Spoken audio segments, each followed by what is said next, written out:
I am. All right. Hi, Okay. everybody. This Hi. is the first class for Art Venture, and we have Bianca Rosen here teaching us whimsical feathers, and we are so excited to get started. So I'm going to give it to you, Bianca. Go ahead. Okay, super. So hello, everyone. I'm a professional artist from Montreal, Canada. I've been doing this professionally for about 5 years. I've been teaching for about a little over a year, I'd say, and I absolutely love it. It's, one of my favorite things. I love sharing my skills with people and, getting them to see the results in their work.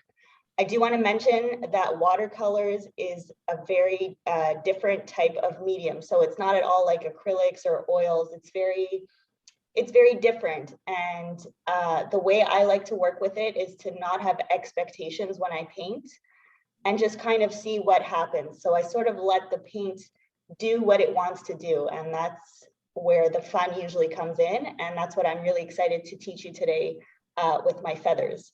So the painting we'll be learning today, as you guys have seen it, is, let me just show you, is this right here. So whatever you see here, your painting and my painting will not look like this. Can you believe that? We're all gonna have a totally different painting. That's the beauty of it. Loose watercolors kind of just like does its own thing. So when I put dots here, they can dry up however they want to. So like in my next painting and in the painting that's auctioned, you'll notice that the paintings are slightly different. Okay, so it's gonna be super fun. So what else did I want to add to that? If you guys have social media, I am on Instagram as Art by Bianca. I also have a Facebook group, Art by Bianca Rosen. You can find me there. I have a watercolor group on Facebook as well, where I like to share, little tips and stuff and discuss classes that I host as well, because I do host my own classes every week. And they're super fun. Every week we have a new class. So I guess that's it for my introduction. I'm just going to see if there are any questions. Are there any questions? Not yet. Not yet? Okay. So I guess we can get started with our supplies, right? Is that a good time? Sure, go ahead. Okay, so the supplies we're using in today's class are this beautiful palette. Okay, everyone should have it. If you don't have the supplies, were some people able to purchase it without the supplies? Only our international students. Okay, so if they don't have the supplies, they'll just use colors that are similar. You can also, and you can also substitute the colors. So any color I use, you can use a different color and see what happens. You'll still get these beautiful feathers. I've seen people use totally opposite colors and they get like really nice results, as long as you understand the techniques. And I will be explaining all the techniques, so it should be great. So we have this, we're gonna be unboxing it together. We're gonna be trying out the colors in the palette just to see what it's all about. You can see a little sample here of what they look like. You'll also need the 2 brushes that were sent to you. So the first brush is a size 6 by Dynasty, and second one is a size 12. So these are round brushes. They've got a nice tip so that you're able to create those little dots that I have in my feathers. I'll be showing you exactly how to do that soon. And then we also have a pad of paper. So cotton paper, this works really well for the feathers because the paint kind of expands and does this really nice bleeding effect. So that's the effect that I look for in my work. So very happy that Art Philosophy has sent you guys all these amazing supplies. You're gonna love them, and this paper is really fantastic, and so are the paints. So I'm very excited about that. What else did I want to mention? It's always best to work with 100% cotton because you will get a better effect with the watercolors. If you use cheaper paper, you'll notice that the bleeds don't like expand as nicely and they become kind of splotchy sometimes. So I always recommend my students to get the best paper out there, which is always 100% cotton. So this is going to be great because it is 100% cotton. So that's super. You'll also need a pencil. So if you guys can please grab a pencil, that'll be great. We're just gonna need this to, do some outlines of certain things for our exercises and also, for the feathers. When we get to the feathers, we'll be using our pencil just to do some basic outlines. And that's it for the supplies. Are there any questions before we get started? No questions. Okay, so then in that case, pardon? Not yet. Not yet, okay. Okay, so in that case, I'm going to turn my camera over and we're gonna get started with some exercises. So let's go. All right. Bear with me, I'm just moving my stuff around so that I can see properly. Okay, so as I mentioned, supplies that we need. Here's our paper, our 2 brushes, our palette, a pencil, an eraser if you have one. If not, it's not such a big deal. We're gonna get started with our palette. So let's unbox this together, okay? This is always like the funnest part of my day when I get a new palette and I open it up and it's fresh and brand new. I love that because most of my palettes look like, let me just show you. You can see what I mean. Most of my palettes look like this and they're really, really messy, okay? I'm like a really messy painter. So this is what's gonna happen to this palette eventually. But anyways, I love when they're brand new. So much fun. So let's open this up. We can see all our colors and the numbers and the names. So we'll be swatching all the colors in here.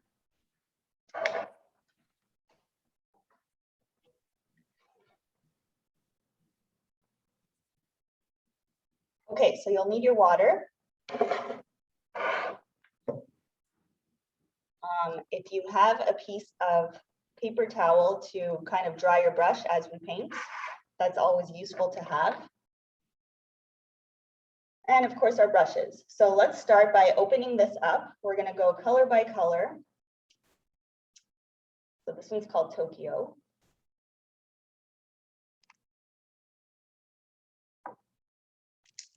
I kind of wish I could see everyone doing this with me.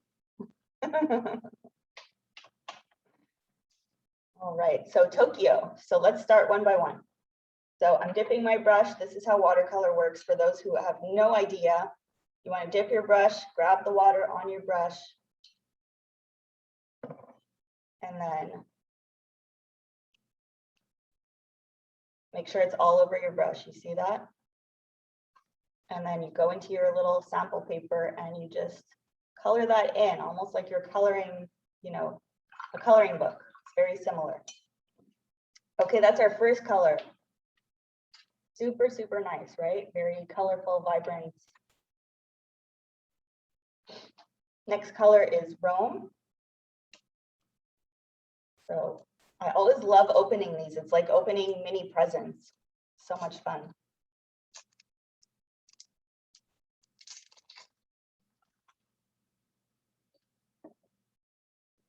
All right, so same thing. You want to clean your brush after the last color. So remove all that pigment. And then let's see what color this is. So Rome is kind of like a darker version of Tokyo. Okay, and I realized I did already mess up this paper, but that's okay. We're not here to make things perfect. We're here to have fun. Okay, Amsterdam. And as I showed you before, my palettes always get super messy. That's how I like them, and that's how I work best.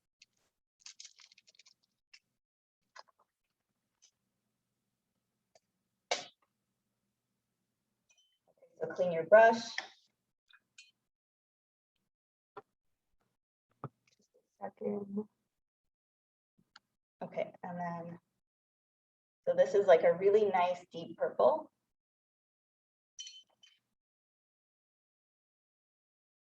Beautiful, beautiful. So far these are the colors we have. I'm just gonna bring them up close. You guys should have something that looks like this. Let's keep going. We've got Maui next, 76.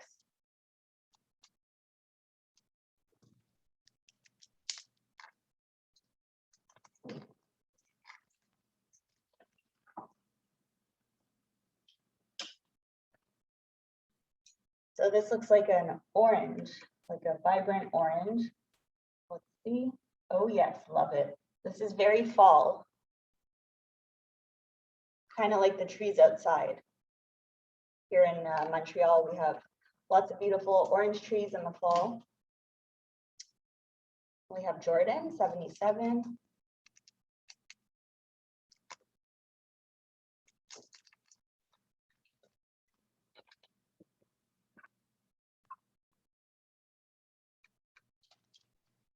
So this looks like a deep brown. Yes. It almost has some purple undertones to it.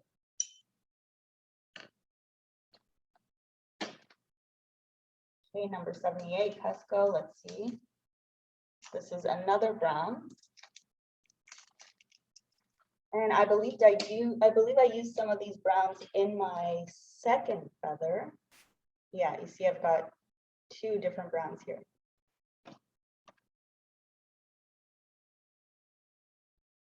So this is the lighter one. Also really nice, very rich and creamy. Love it.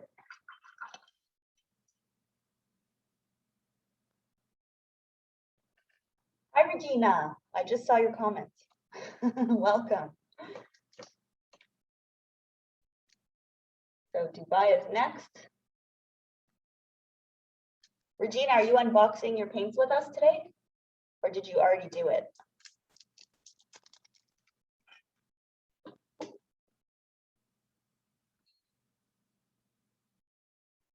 This is another brown, similar to the one over here. It's got more reddish in it. So I don't know if you guys can see that, but it has a bit of a red undertone.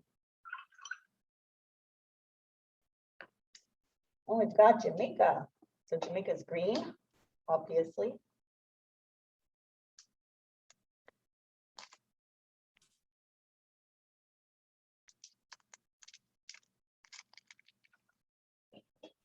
Regina says, I already have this palette all open and very used. Excellent. That means she's enjoying it. Right? Yeah.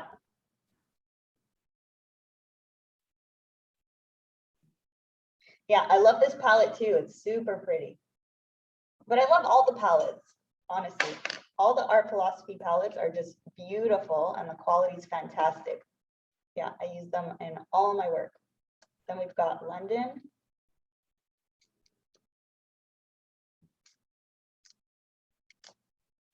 Oh, and because I work with art philosophy, I also have a discount code in the future.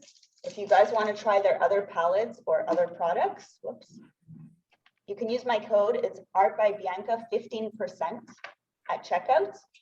And when you use that, you'll get 15% off your total. So it's a really, really great deal. Okay, then this beautiful rich blue, which I love.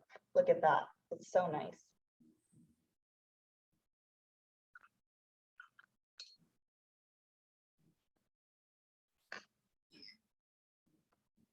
Yes, Regina says, I love the art philosophy paints. Oh yes, it's the best. Okay, we've got 3 left. We're at 82. This is a nice yellow.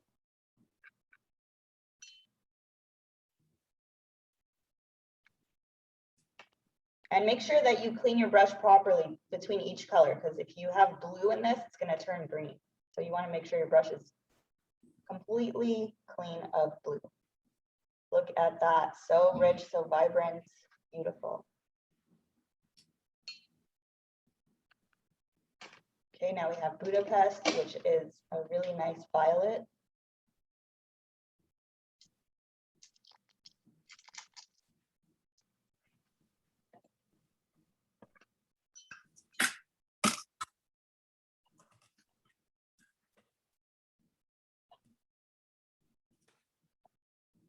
It's very, very deep. So if you use less pigment, a bit more water, I'm just removing some of that pigment to show you guys. Can you see the difference? When it's more transparent, you can see the color better. Okay, and lastly, this is basically white. Calgary. I like that they called it Calgary. That's very fitting. Yeah. Bianca, how long have you been working with art philosophy with Prima? It's been a few years. I'm not sure if it's been like 4 or 3. Yeah, it's been a few years that we worked together. Whoops, you see? So this is a good example of what happens if you don't clean your brush. You see that? That's not good. Especially since we're testing out our colors now. When you get to the painting, I'd say that's fine. If you want to be a messy painter like me, it depends. If you're willing to take that risk, because I know a lot of people are scared. But when you let go of your fears with watercolors, you start not to be so scared of, mixing your colors together and having fun with them. So this is not going to show that well, but it does show when you use it on the feather. Almost looks like transparent. So I'll show you where I use that in my feathers. Over here, you see that? So I dotted it very lightly once the paper was still wet, and then you get these really nice like starburst effects in white. So this is our palette. I hope everyone enjoyed the unboxing process. I'm just gonna move this garbage pile to the side so that it doesn't interfere with my work. Okay, excellent. Okay, so I'd say now that we should get started with some exercises to kind of see what our colors look like and stuff like that. Before I start, are there any questions at all? Don't be shy to ask questions, okay, guys? I'm here to help you out. I'm here to teach you, and this is the time, I'm here live with you, so don't be shy. All right, please open your pad of paper. They only receive 6 sheets of a paper. Okay, good to know. We won't be using 6, so don't worry. Okay, let's test out our colors now. So the way to do that, I want you to grab your larger brush now.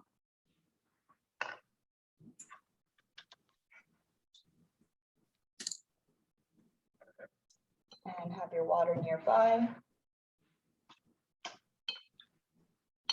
Okay, you always want to start by wetting your brush. Okay, it should look like this once it's wet. And let's create some gradients together. So do you guys know what gradients are? And I don't expect yeses or nos. I expect, who knows? So gradients are when the color starts, much more concentrated and goes lighter. So how do you create a gradient in watercolor? You start with a very rich color, or at least this is my way. So every artist has their own way of teaching gradients. My way is a little more playful. I like to kind of use it like a marker. So I color in the color, obviously. So it's very concentrated at first. And then what I like to do is remove some of that pigment slowly off my brush. And I basically pull the color outwards. So you'll notice that it becomes more and more transparent. Okay, so I keep going, I pull it, and then remove pigment as I go. See, I remove it very gently, and then continue. And then go back to your water. So there's a lot of back and forth with this exercise. But you can see how the gradient is starting to come to life. Okay, keep going. So we're just getting to know our colors now. So let's do this with as many colors as we can. See how I remove water? I keep going back in, remove. And now there's basically no color on my brush. Okay, I want you to really notice that. I'm taking what's here and I'm pulling it. That's how you get that really nice transparent color. And that's the beauty of watercolors, right? That's why we love them so much. There we go. You see that?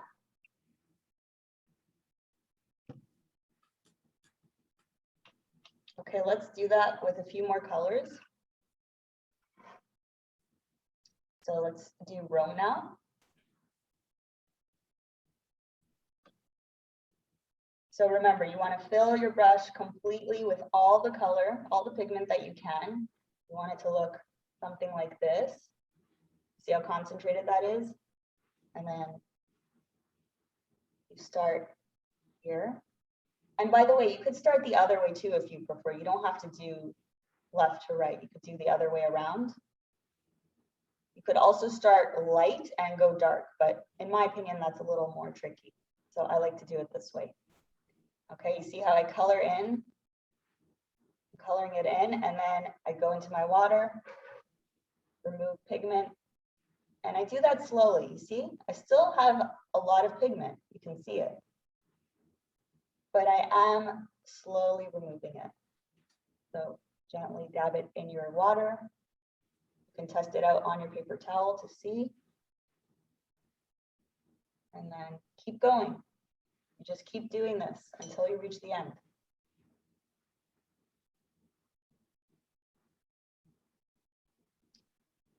Remove, and keep removing.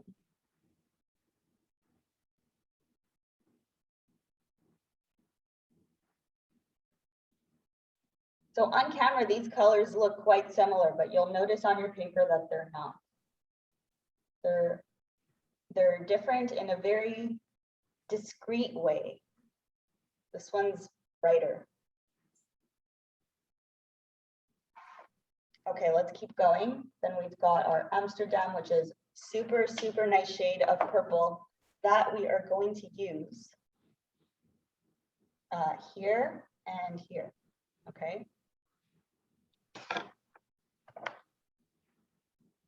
So start with your wet brush. You want to get as much pigment as you possibly can. Fill up your brush completely with this color.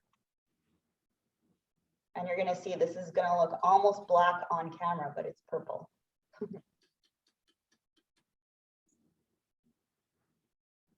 See how gorgeous that is? Such a nice rich color. You can add more if you want. And then start removing. So back into your water, remove.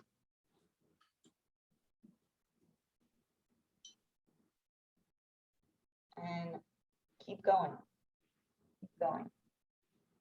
Sometimes I start the other way. Did you see how I started outside and then went in?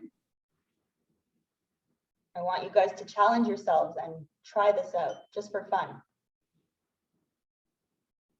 Remember, we're not looking for perfect here. We're not looking for perfection. To me, watercolors is all about having fun. It's all about letting go and just playing. It's almost like being back to being a child and what it was like to paint or play with beads or pottery, whatever you liked as you were a kid, when you were a kid, and not feeling judged, not thinking too much about the end results. It's all about having fun. So keep that in mind in my class. Obviously, every teacher has their own way of seeing things. Okay, let's do this gorgeous orange. So once again, I'm filling my brush completely with this color. Okay, look at that. You see how much paint I have? That's a lot of paint. So sometimes students are a bit scared to have too much paint on their brush, but I kind of want you to let go of that fear. Just as I mentioned, the example of being a kid and painting, it's the same thing when it comes to how much pigment you're using, how much water. Like, don't overthink it. Just play with it and see what happens. So this color is actually really rich and I love it.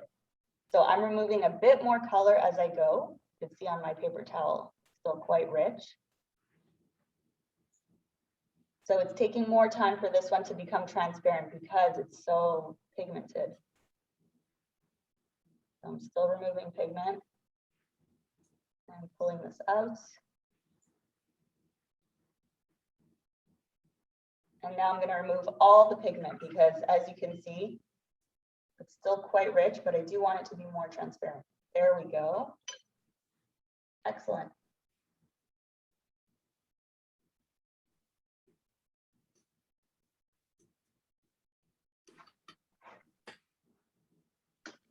Okay, let's do, Jamie, do you think we should do the whole palette or, I don't know. Hey everybody, how are you doing? Give me a thumbs up or a yes or no. Does everybody want to keep going? Yeah. Because see, I'm not aware of like where you guys are at with watercolors. So if you want, we can try out all the colors just so you get a hang of it. We could also stop and do more of the detailed exercises because I do have a bunch of those. Keep going. Okay. Let's Okay, keep going. So then let's do the whole palette, okay? And this will be a good sheet for you to, you know, come back to when you want to see what each color looks like and when you want to remember about gradients. So this is like really rich, gorgeous, gorgeous, deep color. And I'm just removing that pigment and I keep going. And you'll notice as you do this exercise, you might become faster and faster and you might feel more confident. And that's what I want. I really want you to feel more confident when you paint. So it's all about practice. And that doesn't come from one day of painting, you know, that doesn't come from just this class today. That comes from years and years of doing this.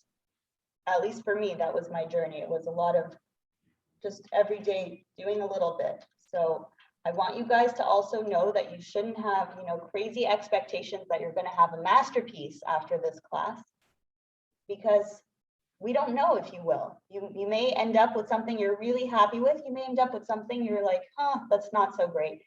But at the end of the day, as long as you learn something, as long as you learn to let go and have fun with watercolors, that is my purpose. I really want you to get yourself in that state of having fun with the paint. And confidence is something that you build with time, just like with anything, with any skill, with any task you do in life, cooking, whatever it is. If you're into a different type of art or swimming, it could be anything. Confidence comes with practice. So my best advice to you guys is to keep practicing. If you like watercolors, if you're enjoying this today, I want you to leave the class being excited to do this again, okay? Well, Gina says that I'm definitely not expecting a masterpiece. It It will still look amazing. Okay, excellent. Yeah.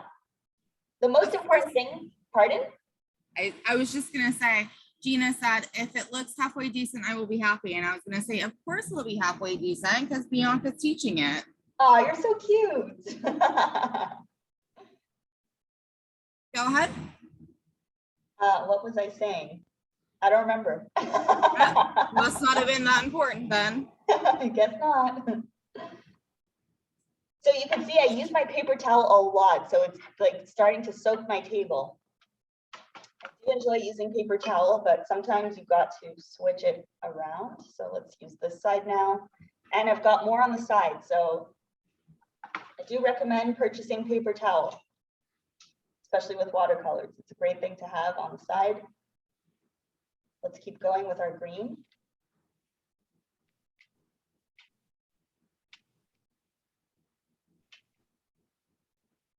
Beautiful. It's like emerald green. So nice. Might be hard for you to see. Let me just make my light a bit brighter. Okay. Yeah, it's kind of cloudy here in Montreal, so the lighting, you know, it affects the lighting when I paint. So today's a very gray day. So I've got like 3 lights over me right now. Oh my goodness. I know, it's crazy. It's really dark. It's supposed to be a nice 95 here in California. Oh, well, don't rub it in, please. Actually, I'm not. I really wish it was fall weather. Switch. Right? Yeah. Not a problem. I would love to have leaves changing and everything. Oh, the leaves are beautiful for sure, but the grayness is kind of dull. Yeah, I bet. All right, so we've got 1, 2, 3, 4 more, well, 3 more colors. We don't need to do the white because the white's not even going to show. but I will do them thinner now because I do want everything to fit onto this piece of paper. So I'm gonna make them smaller now. I want 3, 1, 2, 3, good. Okay, so we've got our nice rich blue. And you'll see what happens once this becomes more transparent. Gina says, I live in Arizona. Cactuses don't change color. Cactus, oh, that's so funny. They don't. That's very true. Well, I'll be happy to share pictures. I'll be posting on my Instagram tons of fall pictures because I know people love seeing that stuff. Oh, yay. Yeah, and I love going hiking. That's like my thing. So I usually like to get lost in nature. That's where I get lots of my inspiration. And I take so many pictures. People always laugh at me like, why are you taking a picture of the floor, you know? Texture.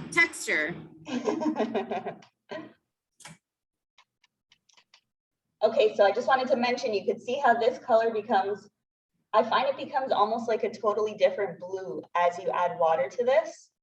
And if you look at my feather, you'll notice, like, it's almost like you couldn't tell that this was the same blue, right? Because it's lighter, but it is the same blue, and that's what's really cool. That's why I love watercolors, because it's almost like you could create different shades within the same shade. And we've got this nice yellow, I love it. So let's remove pigment. And hopefully you guys are becoming more comfortable doing these, becoming easier and easier. And now I'm removing all my pigment completely. How often do you have to change your water, Bianca? That's a good question. I say it depends on the person. For me personally, I don't change it that much. I usually work in dirty water, surprisingly. Interesting. Yeah, also because like if you look at my feathers, the colors are not super, like they're a bit, you could tell that they're kind of mixed with other colors. And that's the effect that I like in my paintings. I like when it's not like crisp, you know, crisp and clear. Yeah. So, but I'd say that after our exercises, we should change our water once at least. And then when we get to the feathers, I think we'll be good. So that's a very good question.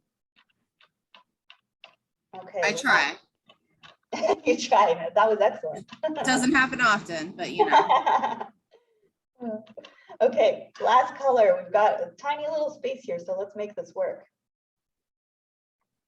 Oh my gosh, I love this color. It's so beautiful.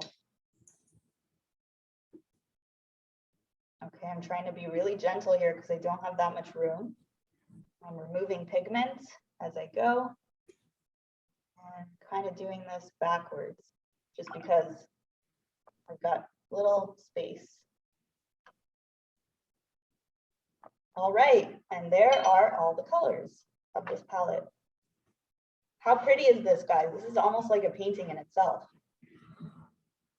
That's pretty. Yeah, really nice. Okay, are there any questions about gradients? If not, we're going to get started with some more complex exercises, which involve our feathers. I think you can go on. Okay. Go ahead. So let's remove this piece of paper, grab a new piece.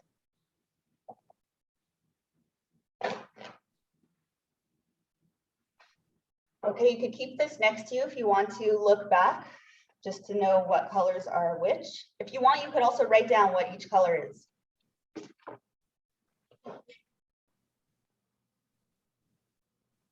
Okay, now for exercises, we're going to be doing,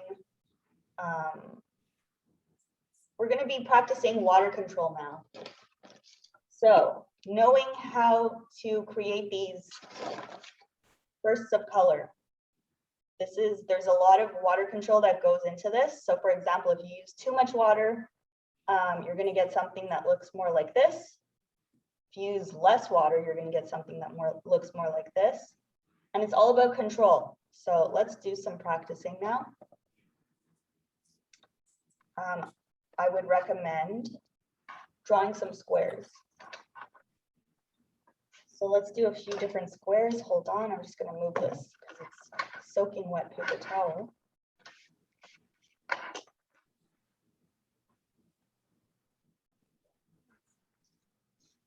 And then I'm gonna grab a new piece.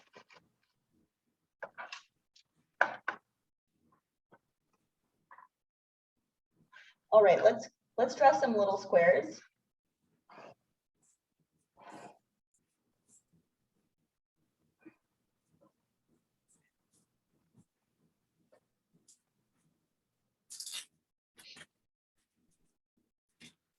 And let's do a small one here. Not that much room, but it's okay.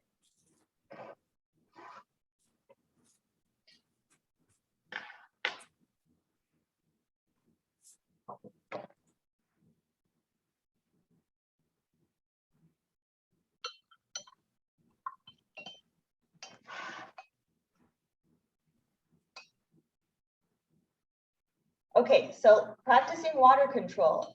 How do you know how much water and how much pigment to use? Let's try it out together. So I want you to put a lot of water in the first square. Okay, let's see what happens. We're going to put a lot of water. I'm just adding water right now. You can see my water's not clean. That's why it's tinted. But that's okay for these exercises. And sometimes I like having the water dirty because I can see where I applied the water, right? Because there's like kind of a shade to it. When you have clear water, it's harder to see where the water goes.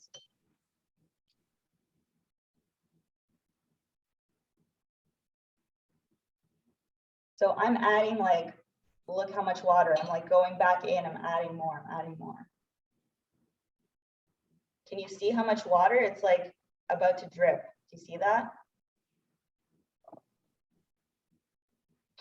Okay, let's practice with our violet. So Maui, no, sorry, Amsterdam.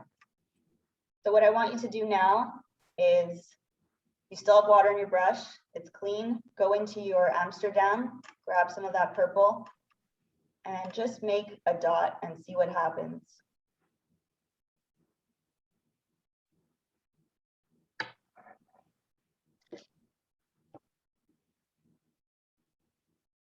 Okay, try making a dot here where you've got a puddle. Let's see what happens there. Oh God, look what happens. Do you see that?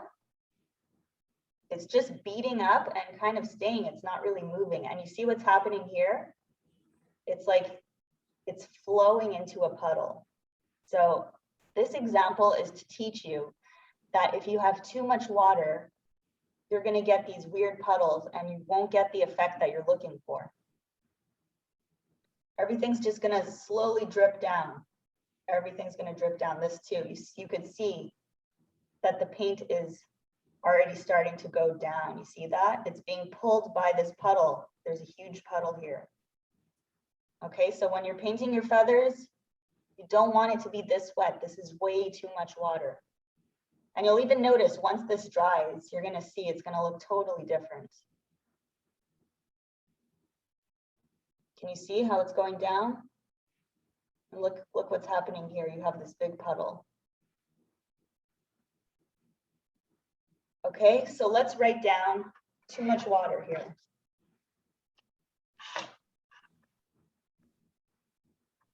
Too much water.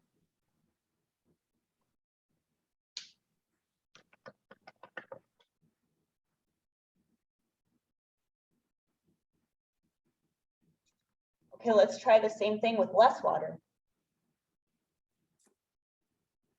The same thing, you want to fill the whole square.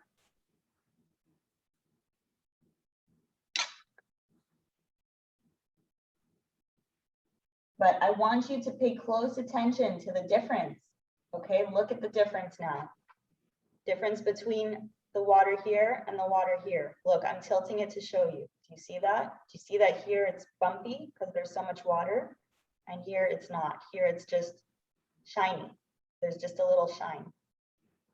Okay, very important. And you can see I just lifted my paper and look what happened here. You see that? So let's try the same thing now with our purple. I want you to grab a lot of pigment and make a dot. Okay, let's make a bigger dot. So add a bit more water to your brush and make a bigger dot. Now what happens if we add more water to our brush? Let's add a bit more water to our brush. I'm dipping it in once. Do you see that? Do you see that when you add more water to your brush, your burst gets bigger? Okay, so if you want, you can write that down. Because there's a lot of science that goes into this also. So this is more water.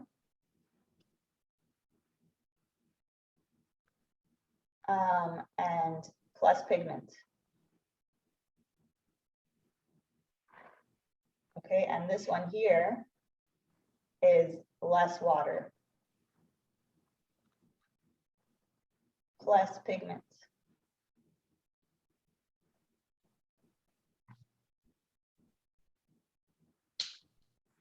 Okay, now if you understand this, you're golden.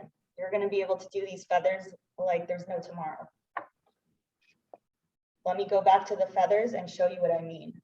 So if we look at here, you see how this is bursting? That's because I had more water plus pigment on my brush. So they got bigger, they expanded bigger, and they became more transparent.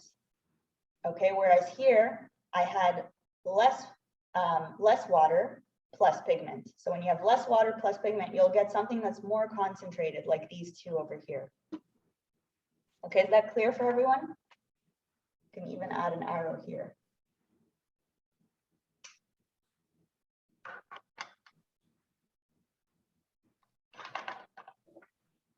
So all to say that this is the amount of water that we want on our paper. Once we get to our feathers, we want this much. We don't want less. If we have less, we won't get bursting effect. For example, now this is kind of dry, right? We can see that it's not shining anymore, so it's pretty much dry. So what would happen now if we tried to put our purple? What would happen? Oh, look at that. Do you see that? Nothing's happening. It's just a blob. It's kind of moving a little bit, but not very much. And that's happening because this is already dry. So another lesson for the feathers. If you try to add color and your feather is dry, you're just going to get a dot. It's not going to expand. So very, very important that your background is wet so that you do get this bleeding effect. Okay, so let's do some more practices. Let's do the same thing. So we want to practice the right one. This is right, this is wrong, okay? So let's clean our brush. I'm cleaning my brush, and then let's add water.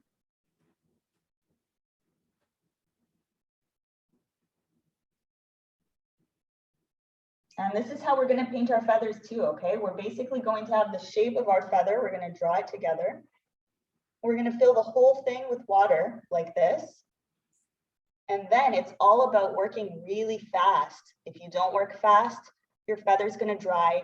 And if it dries, you're just going to get these dots that look like this. They're not going to expand and bleed and do this nice effect, okay?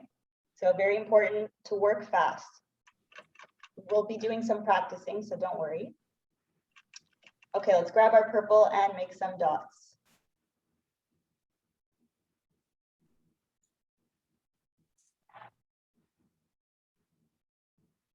Okay, now what I want you to do, that was our big brush. Let's try that with our small brush. Okay, so here's our small brush.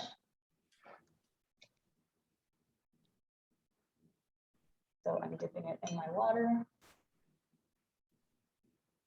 and grabbing that purple.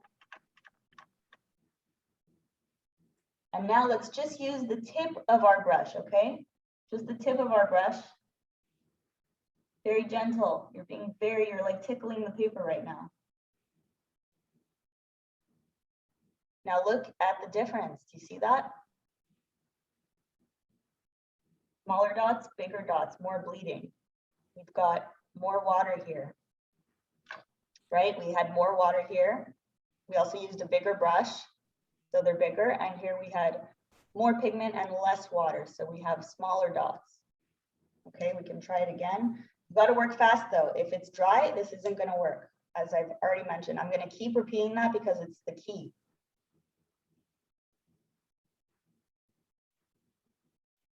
You see? And now, smaller brush. Gentle, gentle, gentle.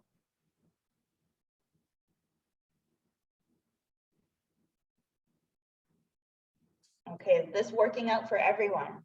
It's time for me to kind of take a break and see how everyone's doing. Is this working for you? Are you having trouble? Because this is really the key of this class. If you don't understand water control, you're going to have trouble with the feathers.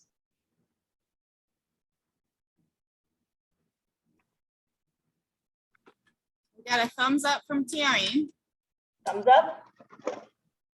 Got one. Everyone else thumbs up? Everyone's understanding? Because I know it's a bit tricky. It's kind of scientific in a way, but yeah, once you understand, you'll be able to create some really, really nice paintings with this effect. And you could do all sorts of things, not even just feathers. You could do flowers, leaves, landscapes. I mean, anything. The sky's the limit. Let's see. We got a working well, all good, thumbs up, enjoying playing with the water and how it reacts. Excellent, super. Super, and going back to our first example, you could see how this is wrong because we've got a puddle and our color doesn't know where to go. See that? The color's like all confused. It's like, do I go here? Do I go here? Do I go here? Basically, it's beating up and it's going to all the areas that have too much water. So note to self. I mean, this could be nice as an abstract painting, but right now we want to learn how to create these feathers. So we need this. This can be applied to lots of different types of art. So I'm not saying it's wrong, it's just wrong in this case, okay? Okay, next. So if we understand this, if this is clear for everyone, let's make the exercise a little bit more challenging and let's add a second color. Ooh. So this time, let's do some more squares. We can make them smaller, they don't have to be so big.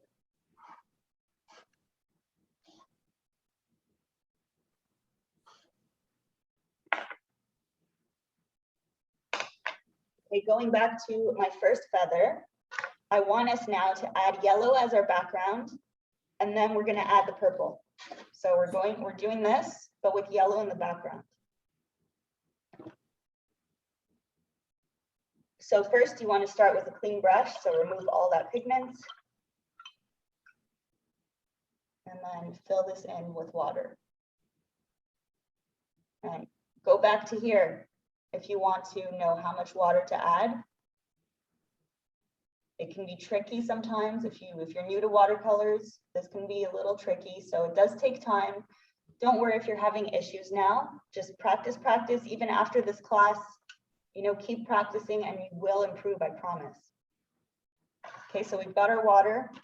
Now let's add our background. Our background is yellow, so you want to just fill this up with yellow. Okay, that looks good. And now let's do these dots. So we want big dots and then small dots. So big dots, big brush. So I'm going into my water. I'm putting a little bit of water in my brush because I do want these to expand. And then I've got my purple. And there we go. Look at that. And you could go back into your water. If you feel like you need more pigment or more water, you can always go back. So I will add a titch more water. And maybe even a bit more. Sometimes you got to try it and keep going. You know, keep adding water. You see, if you add more water, it gets bigger. If I do a dot and I keep dotting the same dot, okay, what I mean dotting the same dot, it sounds funny, but look, if you keep going in and keep dotting, you're going to get way more of a bleed, way more of like a bigger burst. So that's also another technique that you could use in your feathers is dotting the dot more than once. Then it becomes bigger and bigger and bigger, more concentrated. Okay, but the whole point is to see them. You want to see the difference. Now let's go back to our small brush. We've got little water on here and lots of pigment. And then gentle, gentle. Remember the gentle little dots? And practice, you know, let's pretend this is our feather now. So we would have dots going in different areas and maybe climbing up. Okay, have fun. Practice like moving around on your paper. Don't just keep it to like horizontal dots. I want you to also experience the feather effect a little bit now because we're getting close to starting our final painting. So let's get in the feather zone.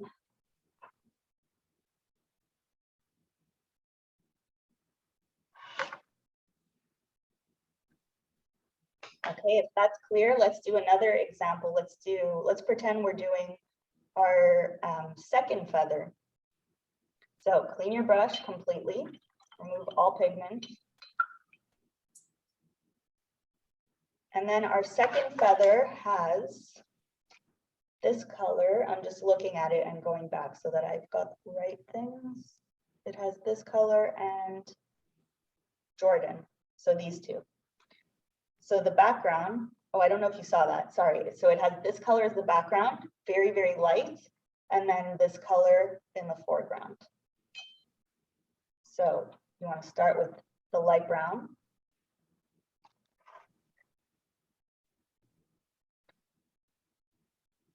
Now you see how transparent this is? I'm using little pigment, lots of water.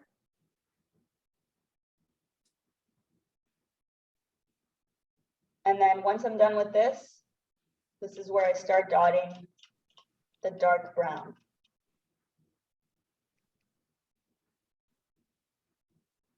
Okay, if you look at my painting, hold on. You'll see all these little dots. So you see I've done little dots. Some are bigger, some are smaller. So let's have fun playing with that. So let's have our big dots.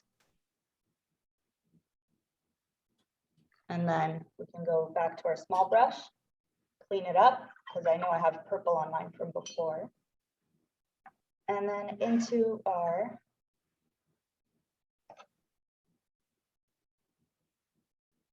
dark brown. And then add little dots.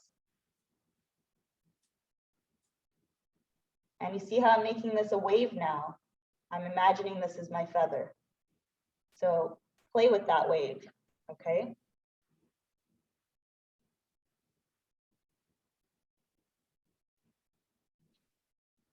And look how beautiful. You see how these bleeds are starting to create these gorgeous veins. I'll bring it closer to show you. You see how beautiful that is? Look at that, gorgeous. So that's what you want in this painting. And you wanna, when I say let go, it's because we're not trying to control the outcome here. We're just letting it do its own thing. Okay, let's do another one.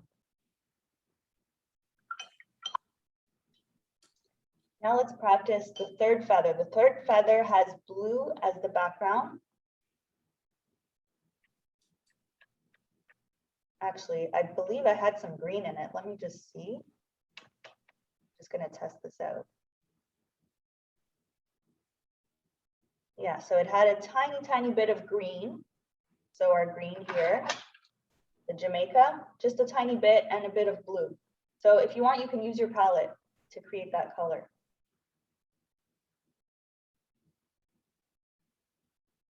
See, I'm putting a little bit of green. I need a tiny bit more green. Okay, that's perfect. And then you want to fill your background with this color. Now you can see, look, this is a good example to show you. This is too dry. We do need more water than this because this is going to dry in like 2 seconds. So if you have this little this little water, your feather is going to dry too fast and you won't have time to do all those nice dots and everything. So we need more water. You see, I'm adding more water now.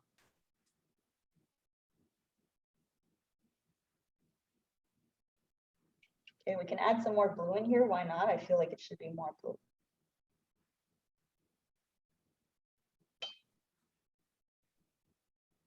And now we have Budapest in there. So Budapest is here. This is it. It's like our deep purple. And let's create some big dots. So remember, big dots, let's add a bit more water. If you make a dot and you're not happy with it, if it's too small, then you know you just need more water and more pigment. Maybe you want to do a few dots in one. Okay, so there's a lot of trial and just like trying it out and seeing what happens. I'm adding more water. And let's add even more. Look, if I add a lot of water, look what happens. Whoa, you see that? So that's too much water. That's the same example as here. If you put too much water, you're going to get this weird puddle. We don't want that. So let's remove it. To remove it, clean brush, and I just wipe it off. You see what I'm doing?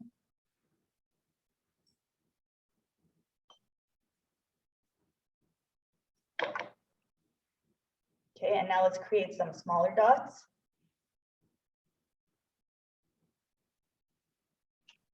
So tip of my brush. And these are actually quite big because I think I have too much water on my brush. So just to show you that even I don't get it right every time. It takes time. See, I've got too much water. I'm going back. I'm removing water. There we go. You see, they get smaller. Not to say that these aren't nice. These are still beautiful. So there's no right or wrong, really. It depends what you're looking for. It's fun in your feather to play with these, to like do some big ones, do some small ones. You know, even create some like little lines. See how I'm doing these lines? I'm just kind of dabbing my brush. This creates a really nice effect when it dries.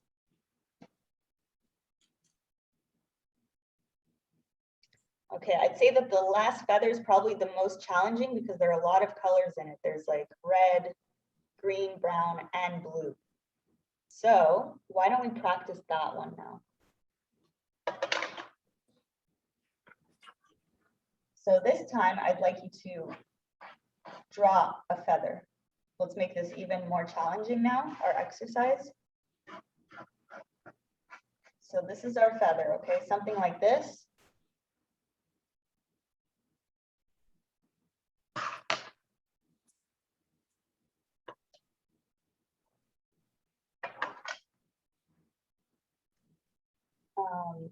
You know what? I think I might be skipping onto something that's a little too complex. So let's take this example and do our yellow feather first, okay? Just because now we're doing the feather itself, I want you guys to feel comfortable. So let's start small before we go big. We'll do the colored one after. So how do we do our feathers now? That's a good question. You want to draw this out, and then you want to make sure that you leave the center line clear, meaning you don't want any color in this area. And by color, I mean paint or water. So you don't want any of that in here. Let me show you what I mean. If you look at my feathers, you'll notice that the center line is white. That's the white of the paper. That's not paint, okay? How did I do that? I did not add any water where you see white. So wherever you see white areas, that just means that there's no water added. Once you add water, you fill it up. You see here, I filled it up. And that's not a mistake. That's part of the beauty of this painting. So I decided to fill it up here, and here I left it empty, just to have a bit of contrast. So to do that, draw this out. If you feel like, you know, you don't need to draw this out, that's okay too. I know everyone's at a different level in this class.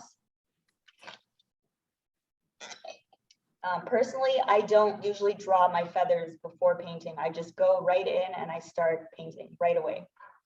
But obviously that requires years and years of practice. So I don't expect you guys to be able to do that.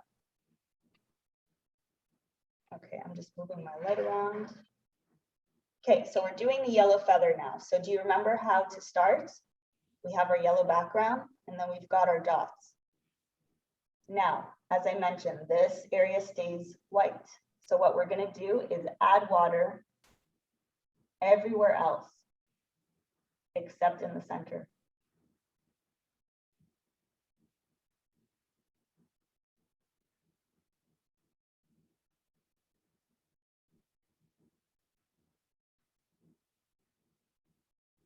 You see what I'm doing? You see I'm going all around?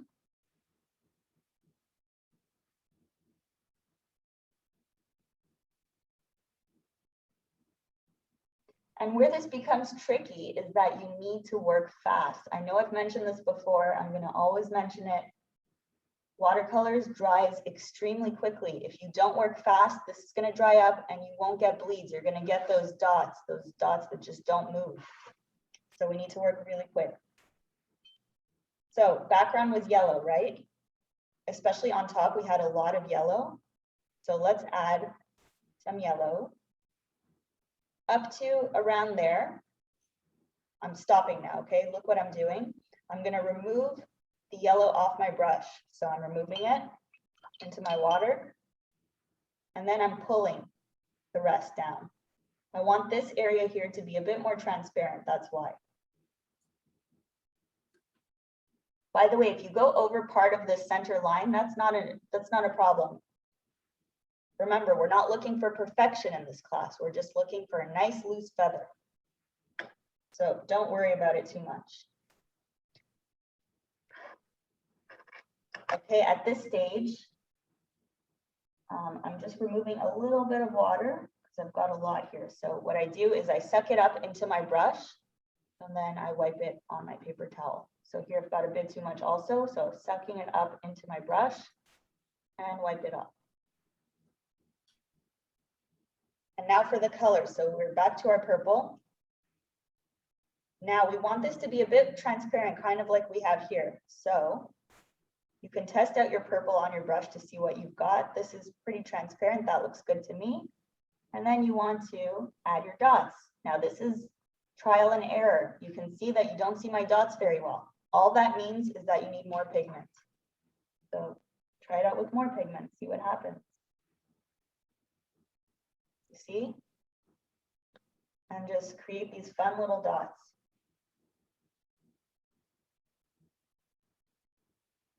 There's no order to the dots either. You're just playing. So keep that playful aspect in mind. Okay, and then we've got our smaller dots. So we want to grab our small brush.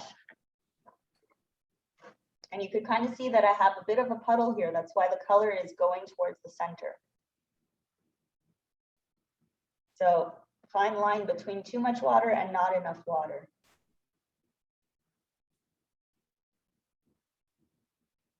Okay, so I'm going to my purple now with my smaller brush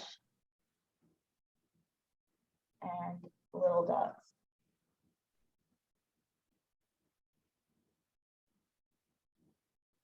And by the way, I'm happy I did this because I'm going to show you how to fix it. Okay, we've got some little dots here. And then if you look at my feather, let me just show you. You can see that here I really played with the purple. I just went in and kind of put some strokes. So you can do that too. You can just go in and add some strokes. See, I'm just pulling this out. Fine strokes.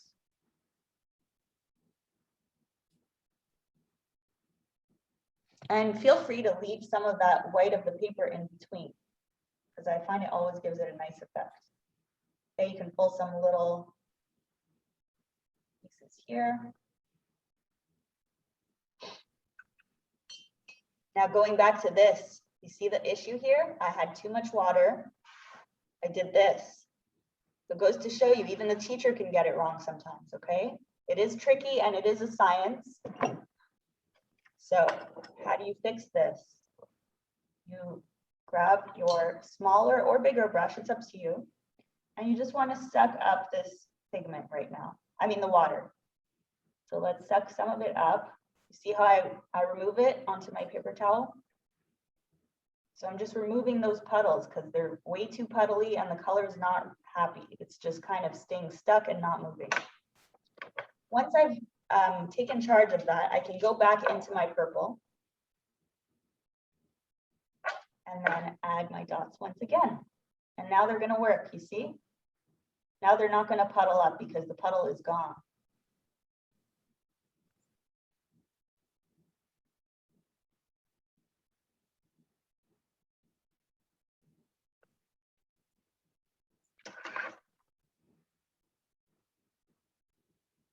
So this was basically like a little summary of how we're going to paint our first feather. So how did this go for everyone? Did you find this challenging? Are you understanding? Do you need me to explain it again?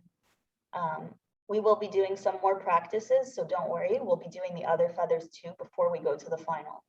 But I just want to know now how it's going with all these exercises.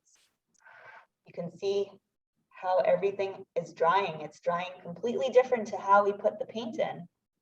So that's part of the beauty, as I mentioned. Let the watercolor do what it's meant to do. Let it, expand and move on the paper however it likes. This too is going to dry differently to how I applied the paints.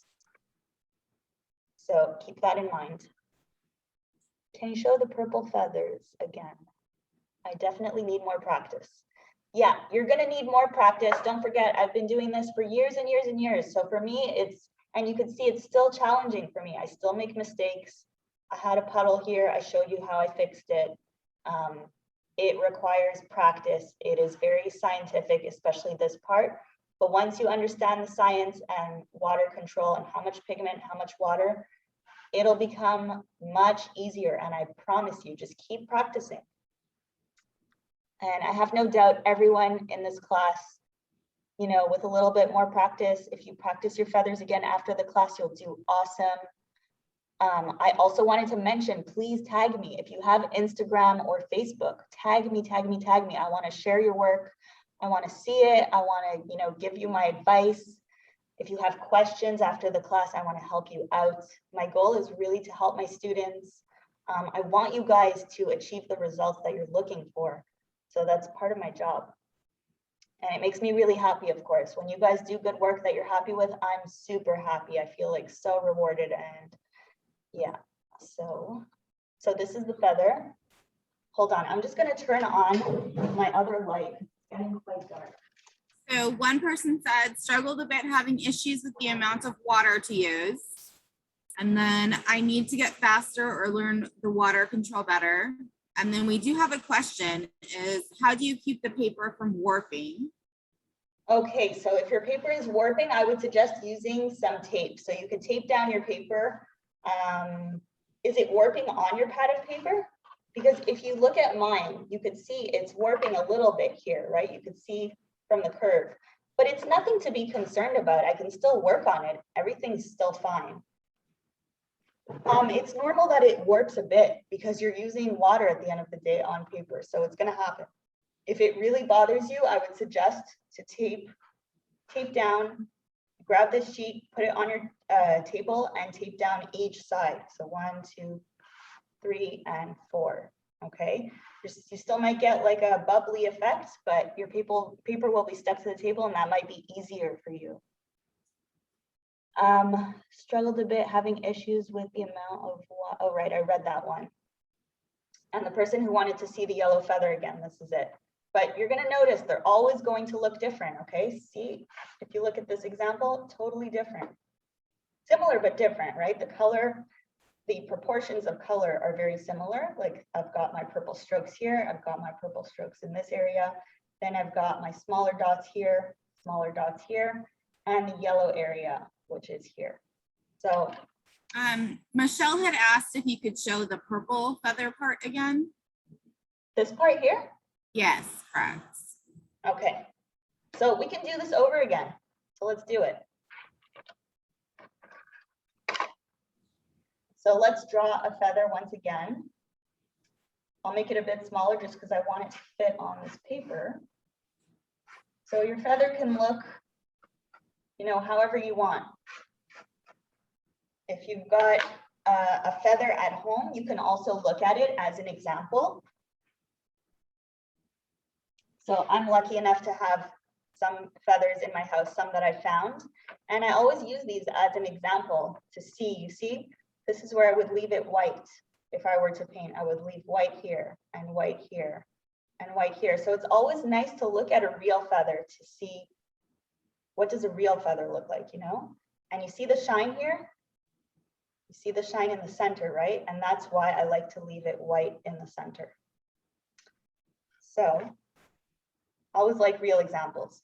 If you don't have a real feather, you can also Google feathers if you want to look at examples to see shapes, how to draw them if you're having issues drawing these. So let's start again. We have our center line that we want to keep white. So you can draw this, or if you don't want to, you can just imagine that you've got a rectangle here that is not going to be painted. And then let's apply water. So you see my brush is really dirty, so I've got to clean that. So let's clean that off.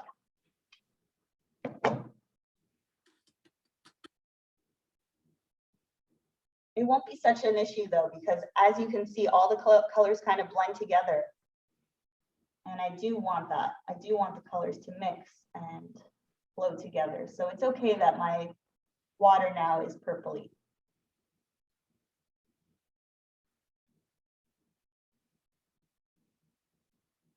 Okay, we filled the whole thing with water. The only issue I could see here is this. You see, this is a puddle. Going back to this, remember? So for puddles, we want to remove them. So what do? Make sure your brush is semi-dry. It doesn't have to be fully dry. That's perfect. And then you just put the tip, and you see how it sucks up that water? Remove water, put it on your napkin, and remove all the excess water where you feel like you have a puddle. Just remove it. Perfect. This is perfect. That's a good amount of water. Now we want to go in with our yellow. So clean brush, yellow, and then play. I can't say it enough. Just have fun. Doesn't have to be perfect. You could have more yellow on this side, less on this side. It's totally up to you. Okay, this is my yellow part. Remember, I stopped there. Remove all the yellow pigment off my brush now. And you can see my water's getting really dirty. So don't worry, before we get to the final, we will be grabbing some clean water.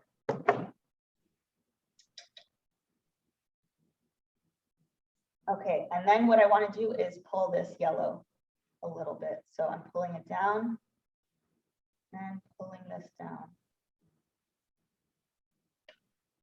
Now, once again, do you see the little puddles forming? So you just want to go back and do the same thing. Suck the puddles with your brush, suck them up, remove on your paper towel, and remove. You don't want to remove too much water. If you remove too much, it's going to dry, and then you're going to get something dry. And then if you want to apply, color to something dry, look what's going to happen. You see? There's no bursting, no anything. It just stays stuck. So that's why it's very important to work fast. Someone mentioned that they're having trouble working fast. Trust me, I know exactly how you feel. When I started with watercolors, I was like, oh my God, this is drying way too fast. How do I do this? The key is to go fast, and there's no other way. There's really no other way. It requires practice. So don't be hard on yourself. If it's not working today, it'll work tomorrow or maybe the next day. But just keep practicing and don't give up, because you can do this. You can totally do this. Okay, you see I've got a puddle there now. So what am I going to do? Same thing I taught you with the paper towel is remove the puddle. And it's fine. We can go back in and create our dots again. Not a problem that this is happening. See, I'm removing. And now let's go back to our purple and add our dots.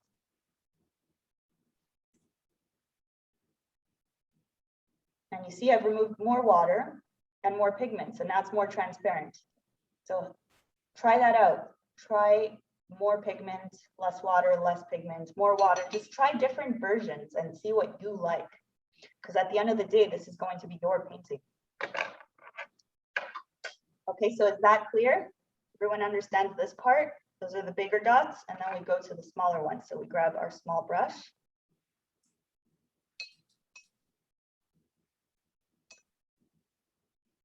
I'm trying to read the comments. It's hard to do. You're fine. It's hard to paint and read the comments, I realize. Okay, smaller dots. So smaller brush, tip of the brush. Remember using the very tip of your brush. And you're just adding these little delicate little dots. Now you can try removing pigment. If you want them to be a bit bigger, you can add more water. Whoops, you see what happened? Look how much bigger that is because I added way more water. And like I mentioned, this is not a mistake. Your feather can be like this. You can have bigger dots here. Why not? Not a problem. Okay, and then let's do this part. So this part was just strokes. How do I do my strokes? I'll show you here on the outside. I just see how I'm just pulling these. So this would be like the left side of the feather. I just pull the strokes out. And then other side, same thing. You just want to pull the strokes out. You can see I'm left-handed. I'm having like a harder time twisting my hand this way. So usually I would turn the paper kind of like this and go like that. Easier for me.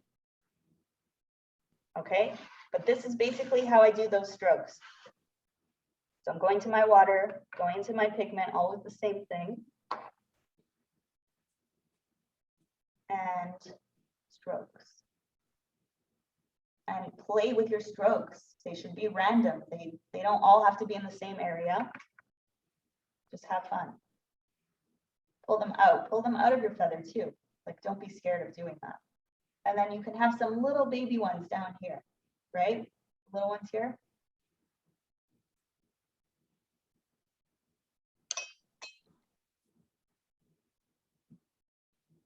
And there you go. This is how I would do it. You can always add some little ones up here if you feel like it. It's up to you. I want you guys to also use your own creativity to create, you know, your own unique feathers. So have fun with, you know, pulling these out a little bit and maybe even adding different colors if you want. You don't have to add the exact same colors that I do. Okay, you can see that these are really disappearing now. If you want to, while it's still wet, you can go back in. As long as it's wet, you can always change it. So look what happened. See? Bringing it back to life. Isn't that fun? Look, I'm going back in. Bringing these dots back to life. There we go. So you kind of work, you go up, down, as you're working. And you analyze as you're going. You figure out, do I want more purple here? As long as it's still wet, remember, as long as it's still wet, you can keep working. Once it's dry, that's when you're going to get this effect, which does not move. Okay, was that good? Are you understanding better? Who asked me this question to redo this? That was Michelle. Okay, so Michelle, I want to know if you're understanding better now.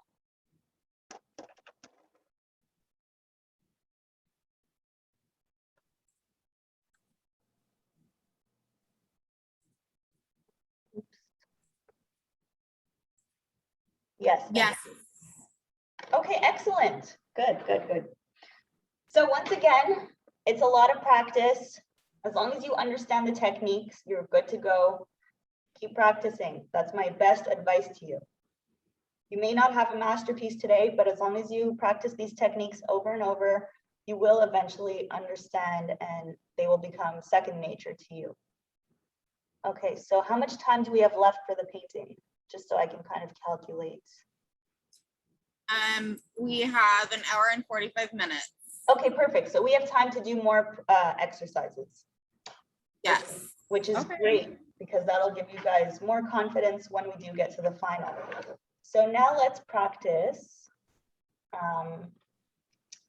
Let's practice. I'm just looking because this one is fairly easy. It's like 2 colors and it's just dot, dot, dot, dot, dot. This one I would say is a little bit harder.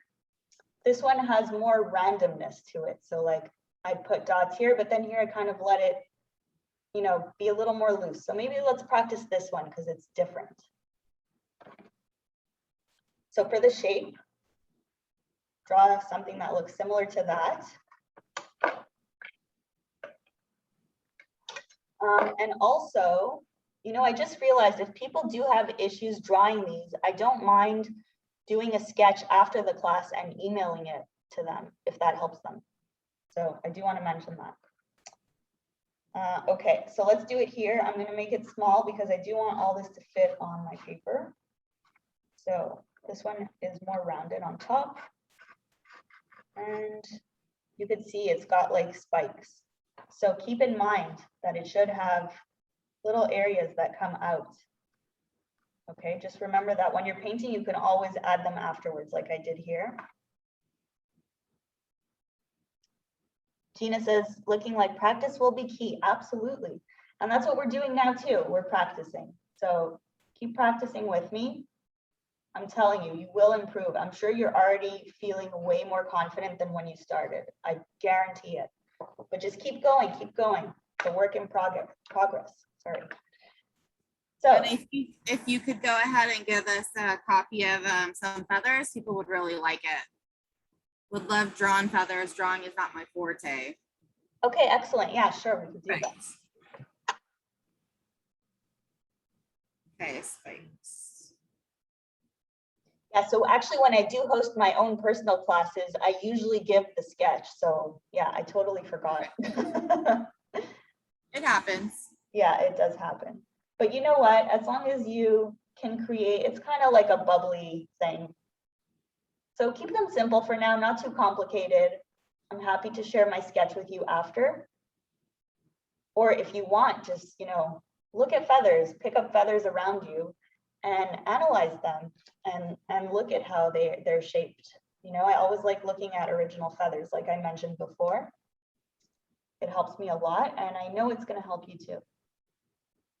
So let's fill this up with water.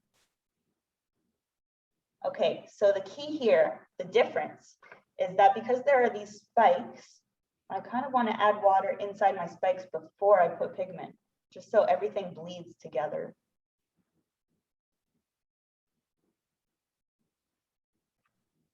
You see how I'm adding water to my little spikes? And you can see I've got a puddle here. So what do? We remove them. I'm running out of paper towel. I use it like crazy. It's really, I use so much. Okay. So our background here, we've actually got, I'm looking at my painting, we have some white. I used white up here, then I used blue, and then a bit of green. So let's practice that. That's tricky. So clean your brush, go into your white with your large brush, and apply white up here. It hardly shows, I know. Okay, remove that white off your brush now. You've added white just on top, and that's it. That's all you want. Now we go into our blue. Make sure your brush is fairly dry. So you see, I've got barely any water on it now because all my water's here. I don't want to add too much because when you add too much, you get those puddles. So blue, and then now let's pull this blue into our little strokes here. Remember, we've got these little, the feather has these little points. So let's add the blue into those. See what I'm doing? I'm pushing the pigment, kind of like how we did the first exercise with the gradients. It's very similar. So you're pulling the pigment out.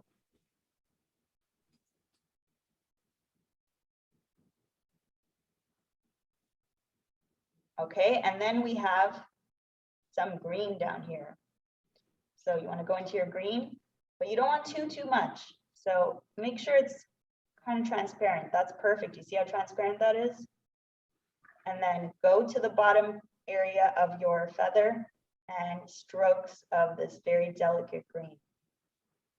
Just a few strokes, that's it. Now you can see the three colors clearly. Look how beautiful. Just like that, it's already really pretty.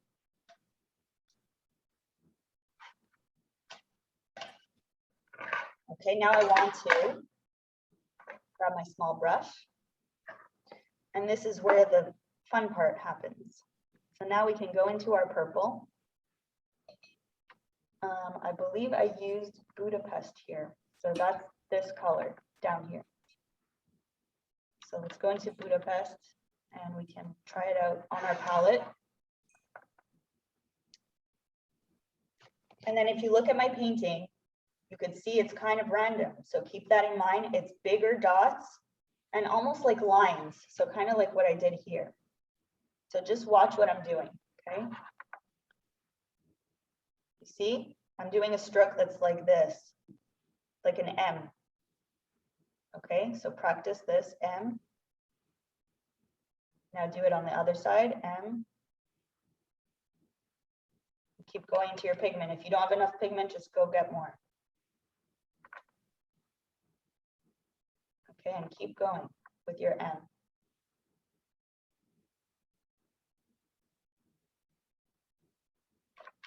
Going back in, getting more pigment. And now I'm just doing some little dots. You could still do your M. And start to get more and more gentle as you go down. So now I'm just doing some little dots. Little dots. You see how I'm playing? It's always very playful. Okay, I've also got 2 little dots here, so let's just add 2 little dots here.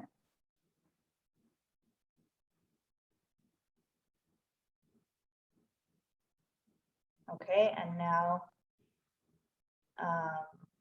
let's mix what we've got on our brush with blue. So mix that with some blue. This is where I start to dirty my palette. I like mix all the colors together. And then you've got this nice deep blue. Look at that. You see, it's like a purpley bluish, really pretty. And then you could go back in here and add a bit of that, just for fun, just a few dots. Okay, and you decide if you want to add more. Do you want to add more dots here? Do you want to add an M shape like this down here? Do you want to add, you know, more purple down here? That's up to you. We can add more purple here if you guys want. So the sky's the limit with how much fun you can have with these and how creative you want to get. See, I've added some purple, but if you look at my original painting, I didn't really have purple down here. So just to show you guys that you can do it differently. You can also add purple to your line, your white line here, if you want.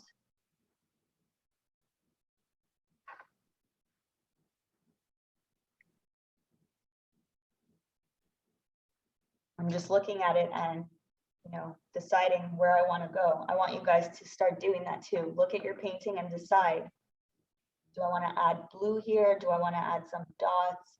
As long as it's still wet, you can always work in your feather. Remember that. So mine is still, I'm just looking at it shine. It's wet enough that I could add a little bit more color. So maybe I'm going to add blue, just a bit more blue up here. Just very gently, I'm going to dot some blue.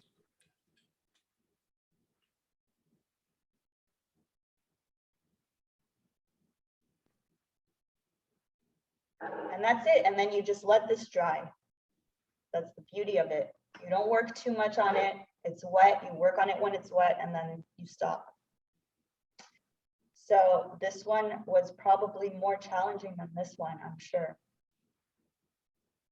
So I'd love to know how it went for you. If you have questions. I think we might do one more practice feather before we get to the painting. So do you guys need more time for this? Do you have questions? Do you need me to explain something again?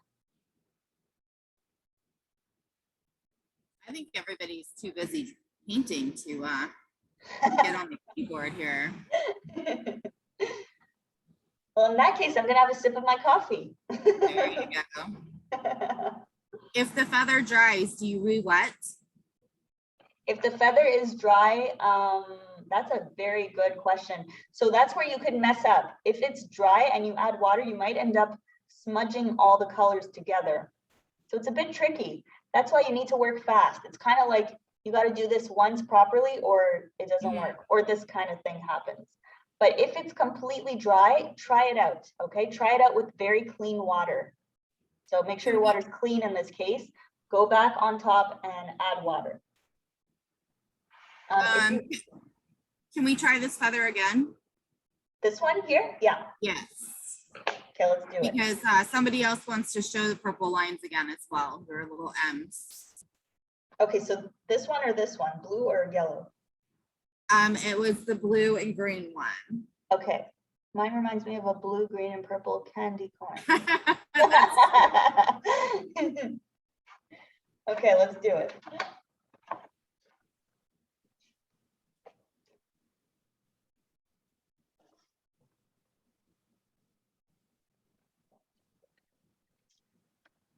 Can you show us your sample as well?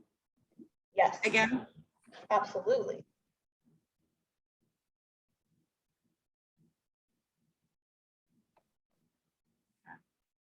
Okay, you can have a look. Let me just put my light on. Perfect. You see all the colors. And you're gonna see that my painting is gonna look totally different. It's gonna look similar because it's my style, but it's still gonna look different.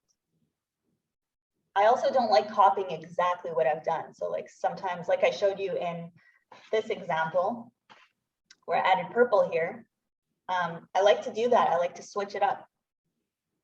So let's practice this one again. I'm just gonna turn this sheet over. You guys can do that too. If you don't wanna waste paper, you can use the back. And let's draw out our feather. So something like this. Okay, and this one has our little spikes. So remember that when you're drawing, just add a few random ones. You can always add them after. I mean, when you're painting, you can always add them. Okay, so we've got our sketch. I'll make this a little darker just so you can see. And then our center line, remember, keep it white.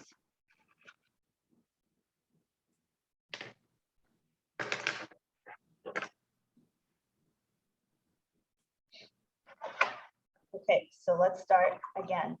So you guys know the steps by now, right? We start with water.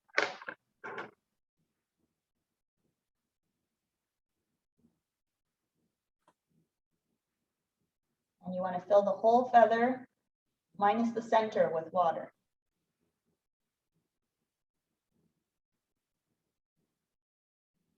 Including the little spikes. So let's add water to those.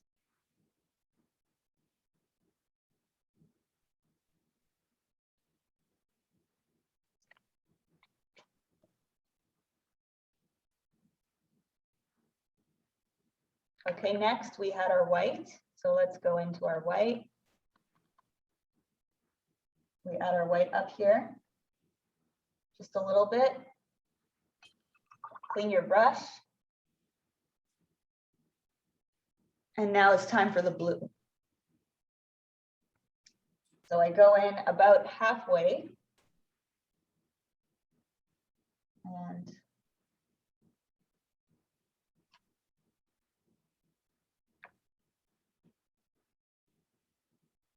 And this is where I pull the spikes out. So start pulling them out. Actually, you know what? Let's use our smaller brush just because this is kind of small. Easier with the smaller brush. So pulling them out, my little spikes.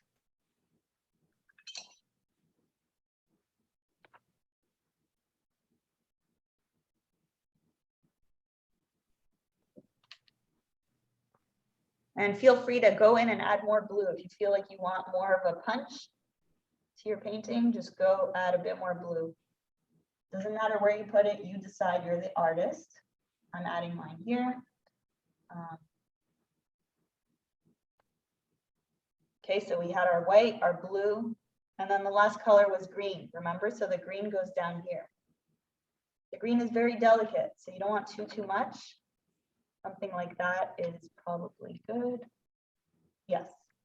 Now go in, add your green.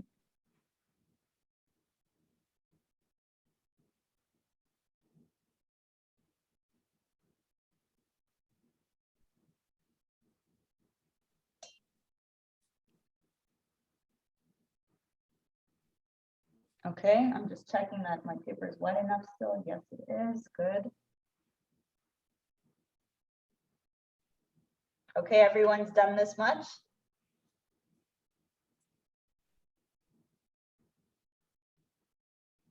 Okay, you'll also notice though, if you are using the back of your paper, the paint goes on the paper a little bit differently. It gives it more of like a different vibe. So that's why paper has, you know, a side to paint on and a side that's the back. So for exercises, it's good, but for your final painting, I don't recommend painting on the back side of the paper. Always use the side that's on the front sheet. Okay, so now we go into our purple. Okay, so we've got our Budapest, it's this one here. Go in with our small brush. And now let's do our little M shapes. See, I'm kind of just coloring it in. And you can make these symmetrical if you want. You can make them asymmetrical. It's up to you. You can make some of them smaller. You can make them lines. See, look, I'm just doing a line. That's it.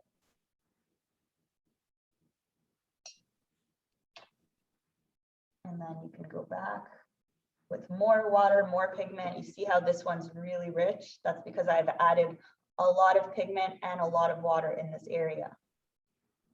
So same here. And these two colors might end up touching. In fact, yeah, look, they're about to touch. I'm not trying to control it. This is what I'm showing you. I'm just letting it do what it wants.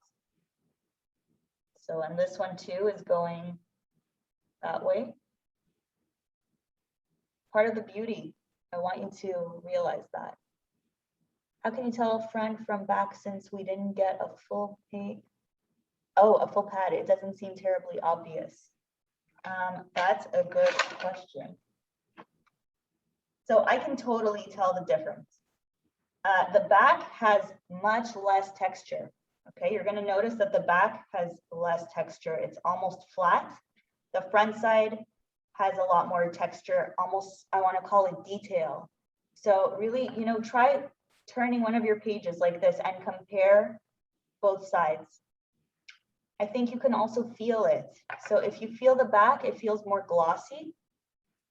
If you feel the front of your paper, it feels more rough. Okay, more like sandpaper. So the sandpapery side is the good side. Side that's glossy is the back. Okay, that's an excellent question. Thank you for asking.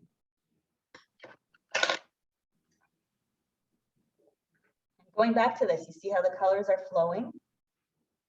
This is going into there. At this stage, if I want to, I can sort of control it. If I don't want it to keep going, I just remove. Remember how we sucked up the color? You could do the same thing here. You can suck up the color right here. There, and now it's no longer going that way. So you can control it a little bit, but I like to let the colors do as they please. To me, that's how I have the most fun usually. Okay, and while it's still wet, let's add our little dots. We had some little dots here. And then I had also mixed this color with blue, remember? So I mixed it a little bit with blue. And then I added some M's here. So like one there and a smaller one there. And that's it. That's it. It becomes easy. Once you get the hang of it, it's not that difficult. It's all about the techniques and understanding the techniques. Then if you want to have fun down here and add those little spikes. So like I showed you, the little spikes are just using the tip of your brush and pulling them out like this. See how I'm tickling the paper? I'm being very gentle. Sometimes I don't even get pigment on my paper when I do this because I'm being so gentle. So if you want, you can practice doing this little movement with your wrist. And then you can apply that here. And you can make it more transparent. You can, you know, choose the color you want. We can add some green here. And we can pull these out a little bit. And paint the bottom, of course.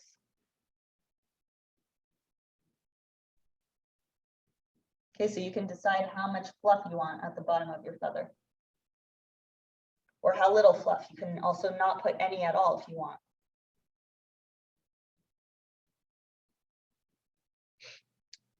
Okay, is that more clear? To the person who asked me to redo it, let me know if you understand now.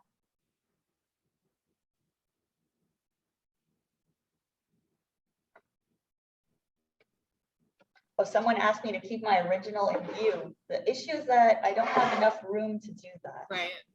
Yeah, that's my issue. I'm so sorry. I wish I could. Maybe one day we could do a live class.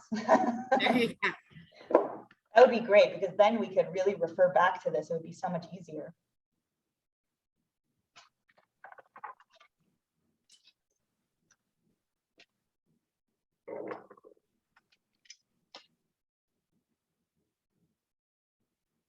Also, I tend to dirty my paintings, so that's also why I don't like to paint next to them. So maybe what How's I'm everyone doing? gonna just put my plastic, this inside my plastic.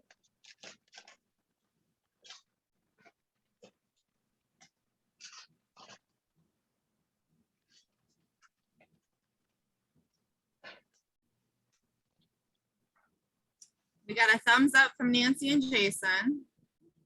Oh, I love that. I love a good thumbs up.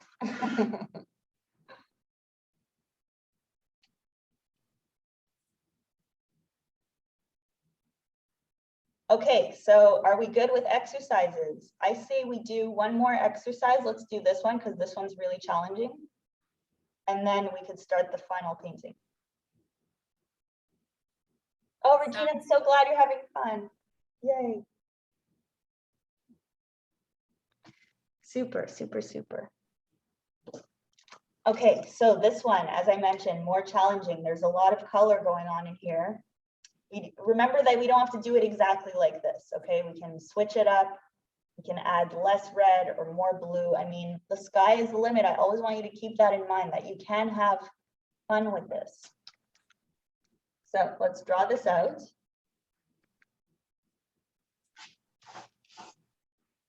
Something kind of like you're drawing bubbles, like long bubbles.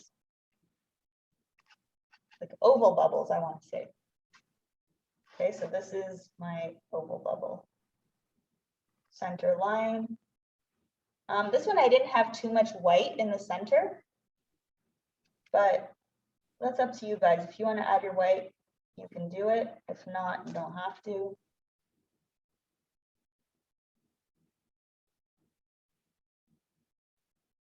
Okay, and this feather has got lots of colors. So we've got red, blue down here, then we have green, and then we have brown. So we've got brown here, we've got our brown dots here. If you look up here, you can see that I've added these dots on dry. Can you see that they didn't spread? Right, you can see that they did not spread like here. That's because I've added them onto dry. What does that mean? This example here.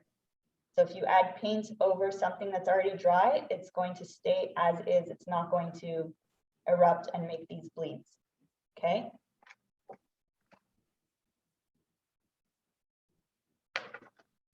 Okay, so I said we've got our brown, then we've got our brown on dry, and then we have some little dots of white paint here, which look really, really fun when you apply them.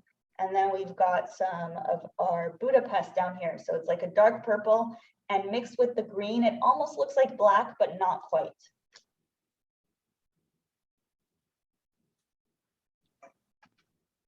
Okay, so let's practice this.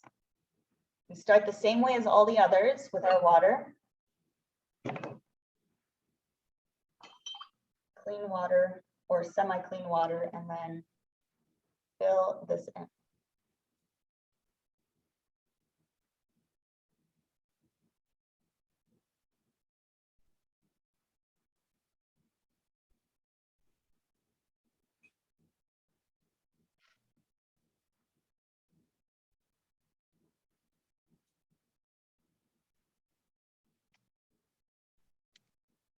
Okay, everyone's filled it in with water. Remember, we need to work fast. Very important. So we start with red. The red we're using is, it was Rome, so it's this one. So you can test it out here to see. And I'm just going to use it lightly. So I want to make sure it's a little bit transparent like that. And let's add Rome to the top of our feather.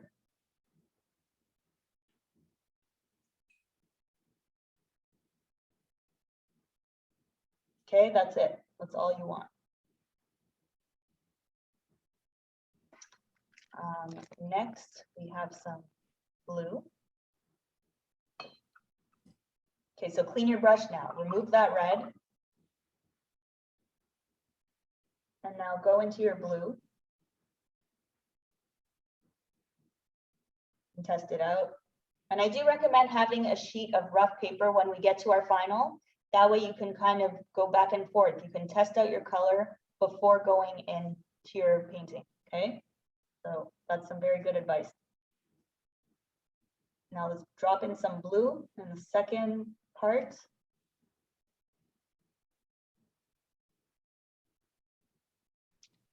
And lastly, we've got green. So our green is quite rich, so let's add a lot of that. See how bright that is? On both sides.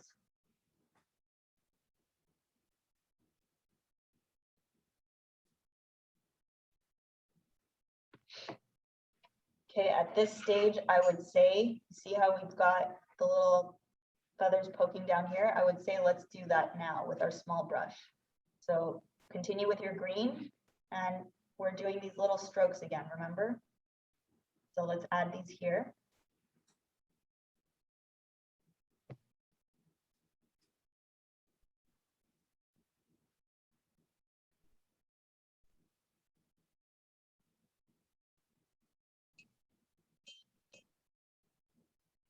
Okay, and while it's still wet, I'm just tilting it to see, you see how it's shiny? It's got to still shine if we want to work on it, so work fast. Let's go back here. Now we're adding our dots of red. So my brush is clean. I've got my red, and now let's do some dots of red. I want to do these in like a V, like this. See, like a V, like this shape. So let's do a V in dots. And let's do another one.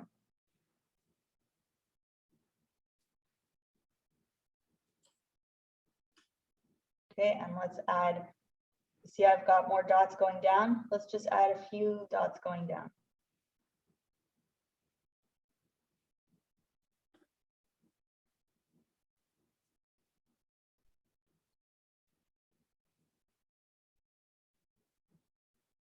Okay, clean your brush. And now I want us to go into our Jordan Brown with our clean brush. So Jordan Brown, test that out. Okay, that's our color. And now we want to add a few little dots going around. So look how nice this is. I'm just adding a few gentle dots and a few here. Very gentle.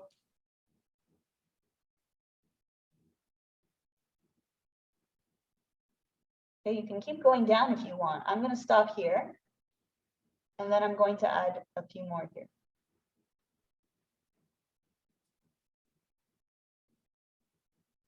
I can see my paper is starting to dry, so I need to work much faster. Okay, everyone good with this? I know this is hard. This is the most challenging feather.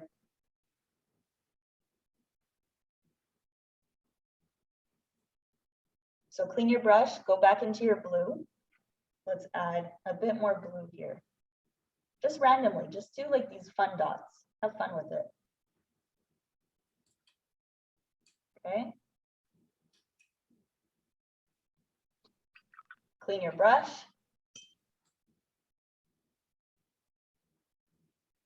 And now Now let's go into our Calgary white. So for the Calgary white, you want to make sure your brush has little water and lots and lots and lots of pigment. You want it to be really white. You see that? Very white. Now, I do see a problem here. The problem is that I've got this puddle. So if I put any paint here, it's all going to go to this spot. Do you remember what I taught you? I taught you to suck that color up with your brush. So let's go in, suck it up, and keep going until you no longer have that puddle. Here too, let's remove this. That's a bit too much. Excellent. And now we can go in with our white. Watch this. This is so much fun. This is my favorite part of the whole painting. I'll bring this closer so we can see just how fun this is. And then just make little dots. Just have fun with your dots. Put them all over the place in this area. Even add some into your blue if you want.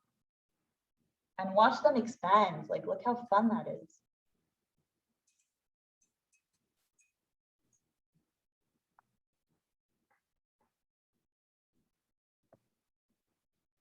Add as many or as little as you want. It's your choice. Okay, I'm done with my white. I'm going to remove this in my water. And then I did have a bit of Budapest at the bottom. So just going to do that last bit. Add some dots of Budapest. Just dotting it. Little dots. And then you can add little dots going up if you feel like it. It's up to you.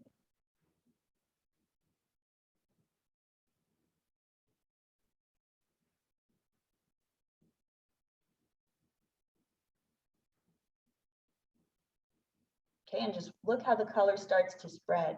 I love that. I find it so much fun.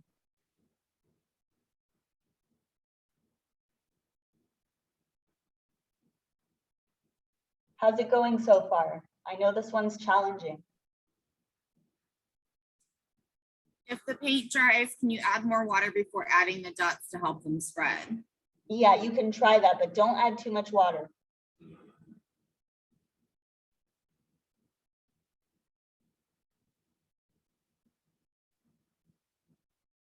So yeah, if you've got an area that's too dry and you want to add more dots, for example, this area up here is now dry. So if I did put brown or a second color, you see it just stays not fully dry, so it is kind of spreading a little bit.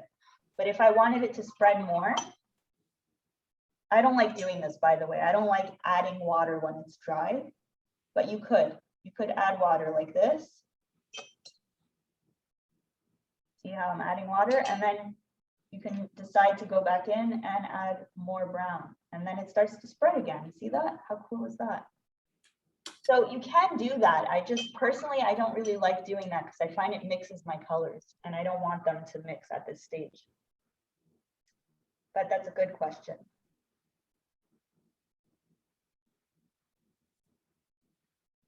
Okay, and then we also have these little dots of brown, which we can add at the very end. See them here? So this is all wet now because I just added more water to explain something. So we can't do it now. We'd have to wait until it's fully dry like this. But basically what you would do is go into your Jordan and add these little dots just like that. And of course, I'm going to guide you when we get to the final. I'll tell you exactly how to do this. But it's basically just this. You're just little dots onto dry paint, which we would do up here.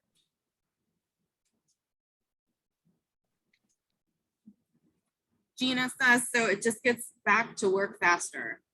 Yes, work faster. Yes, yeah, that's the moral of the story, work faster. And don't worry if you're not there yet. It takes time, it takes courage, it takes practice. So as I mentioned before, I've been doing this for years. So that's why I can work the way I do. If you guys are just starting out, it's totally normal that this is challenging and you're having a hard time and the water's drying. I've been there, so don't worry. Just keep practicing. You're on the right path. Bianca, do you ever use a heat gun to dry your paintings? I only use my hair dryer because that's all I have at the moment. But yes, sometimes I do. Sometimes I do. Especially if you want to work on this faster, like now this area is wet, and if I wanted to show you the dots, I would technically go and get my hair dryer. But because this is just an exercise now, I don't need to. I'm just, I'm showing you what you need to do. I also don't love using hair dryers or heat guns because I find that they influence the way the paint is going to dry. Okay. Yeah, so that's my personal opinion, but if you have to, if your painting's soaking and you want to work on it fast, then yes, I do recommend that. Are there any other questions? If not, I say that we get started, but I do want to answer questions. If you want me to repeat anything now, now's your chance. So if you've got questions, if you want me to repeat an exercise, we have time now to do it. So let me know if you're still working on this. I'll give you some more time to do that as well. And that's it.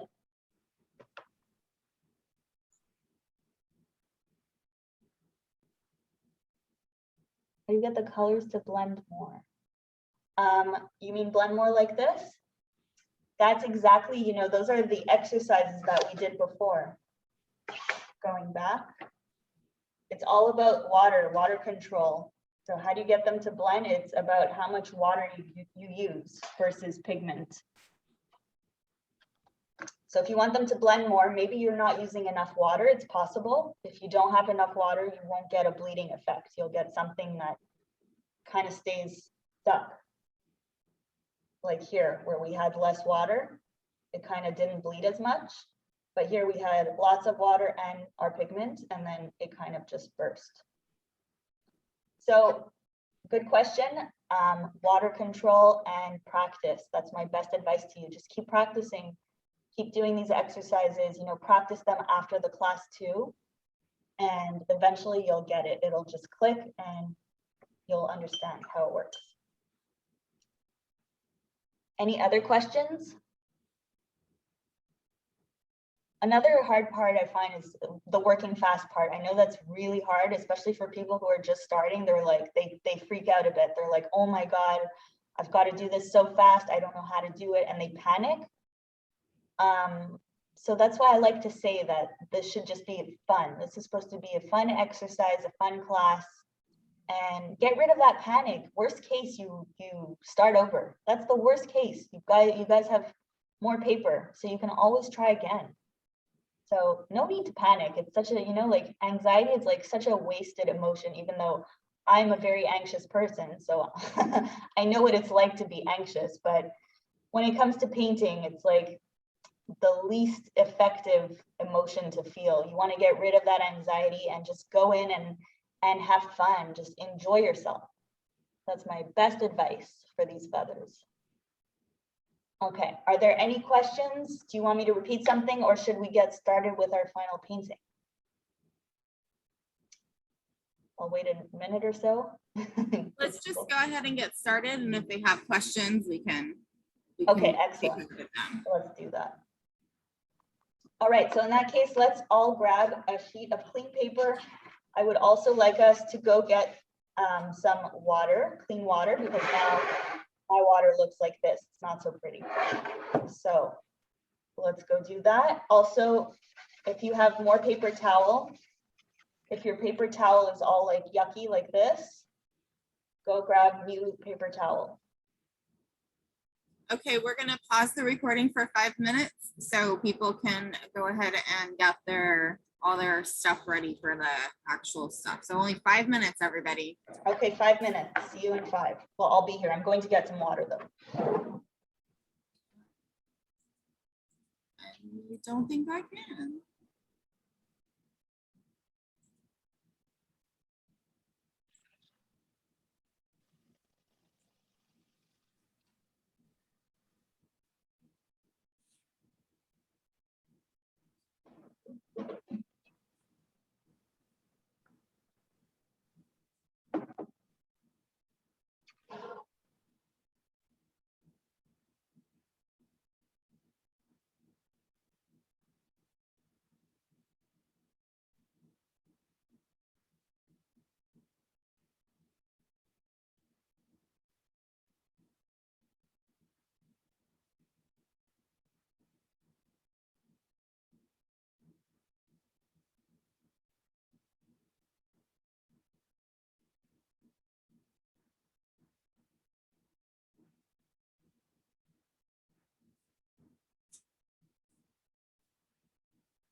Okay, how's everybody doing? Are you ready? Now it's 5 minutes.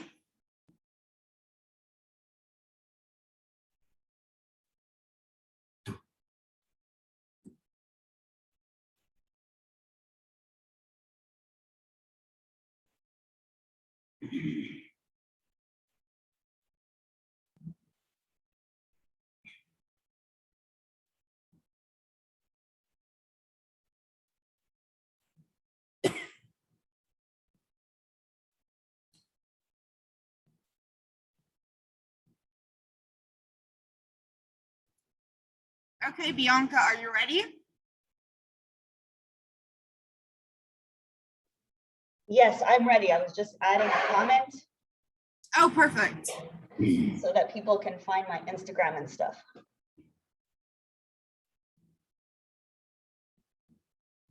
Yes, I'm ready. Is everyone ready? Yes, we had a bunch of ready and thumbs up. Okay, excellent. I'm so excited for the final painting. All right. So we've got our clean water, we've got our brushes, we need our pencil. Let me just move my camera back a little bit. So we'll be doing something similar to this. It's not going to look exactly like this.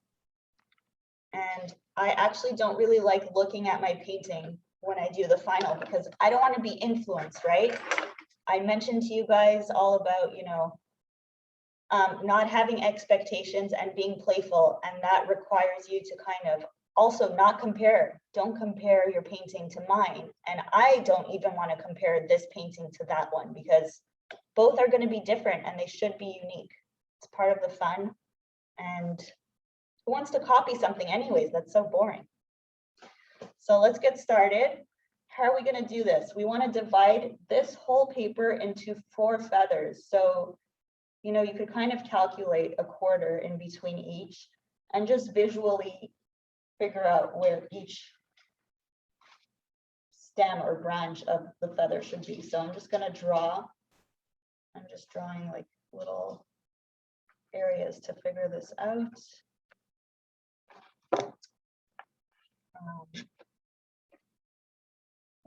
Not focusing. Okay. So 1, 2, 3 should be somewhere here. And then 4 should be somewhere here.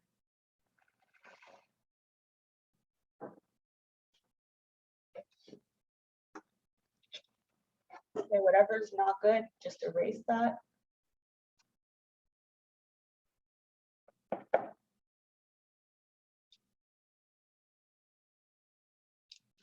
Okay, so everyone's drawn 4 stems. We're good. Now let's draw out our feathers. So we're going to start with this one here. So I would say that one's long and skinny. Also, my dog just woke up, so if you hear any funny sounds, that's him. He might also ask me for food very soon. Okay, so let's draw this. So this one looks a bit like a bean, I want to say. Okay, we can round it up a little bit on the top if we want.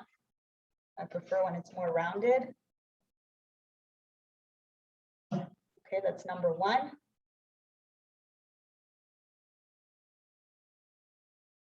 And remember, so we want the center to be white, so we can block that off by drawing the outer part of that. Okay, I'll bring this closer to show you. You see how I've blocked it off with my pencil?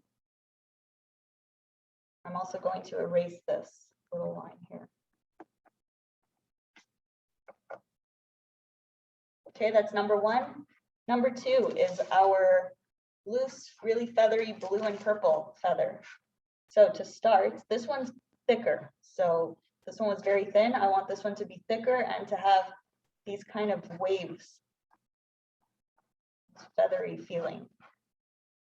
And you see I have paint on my hand. So look what just happened. I've got dots on my paper, which I'll try to, I'll try to put my feather in that place so that we don't see it as much. But yeah, do make sure your hands are clean because otherwise you're going to have this issue as well. Okay, so let's add feathery feel.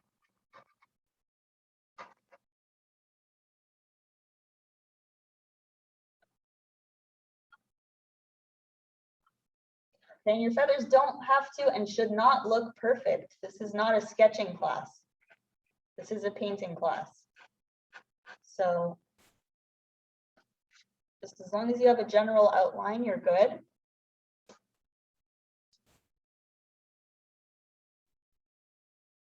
Okay, everyone good with the second one?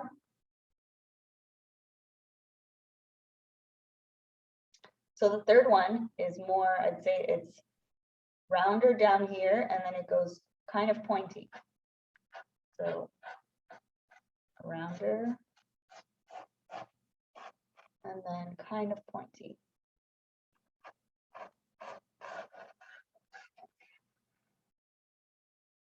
Something like that.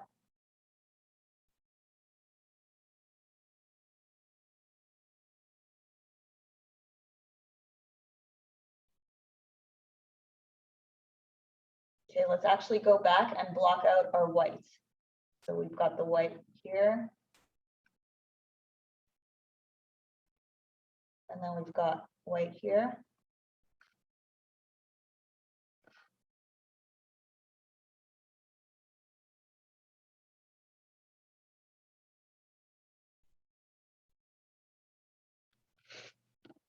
Okay, last feather. This one's the most playful, I think. So it's kind of thick, round up here, and then it's got all these feathery things going down. So let's start with something kind of like that, rounded. And then we can have kind of like we did here, this fun feathery feel. And keep it loose, you know, play with your pencil, just like you play with the paints. Someone says they got disconnected. Okay, that's okay, Gina. We'll give you some time. So right now we're just sketching out our feathers. So feel free to look at what I'm doing and just copy this. So I'm just being very playful with my feathers, using my pencil, just outlining them.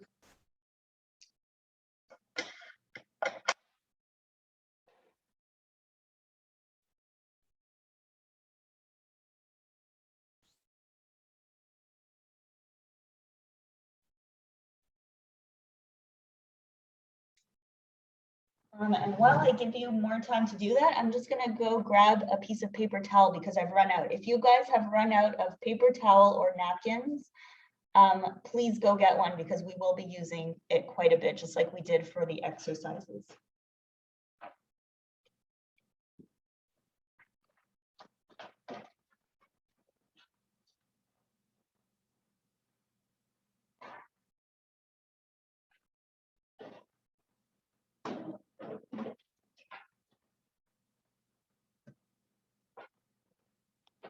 Okay, there we go.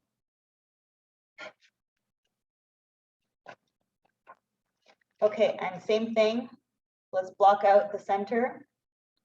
So you just want to add some thickness to this. Make sure that we don't paint inside this line. Super.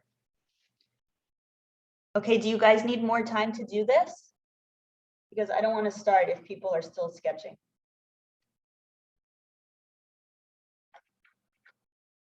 Jamie, I'll let me know. Yes, I got a big yes. Okay, so let's give them some more time.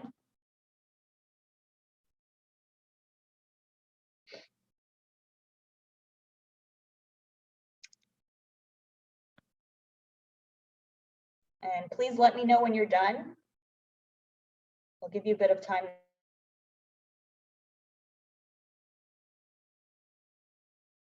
Do you primarily just do watercolors, Bianca, or do you use other mediums as well? Oh, that's a great question. No, I use a lot of other mediums. In fact, I do a lot of acrylics. I did acrylics for about 15 years before diving into watercolors. So if you guys would like, at the end of the class, I can show you some of my acrylic paintings.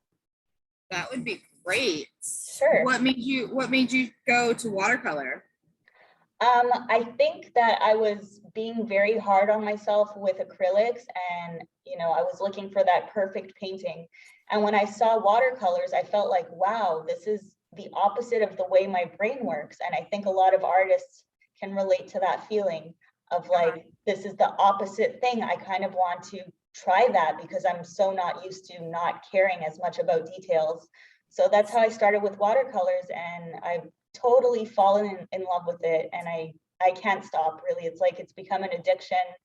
And I literally have to paint every day. I bring my paints with me wherever I go, even when I go for walks outside, when I go on nature walks or hiking, I bring all my paints and paper, and I sit down in forests and I paint whenever I've got, even 5 minutes. I'll do a quick sketch, and I just love it. I lose myself when I do this, and it's very therapeutic. So I think that's why I love painting, and that's probably why a lot of people are here today. I think painting is such a fun thing, especially watercolors. It's so beautiful and forgiving, and you get these results that you'll never get with any other medium. It's very magical. So yeah.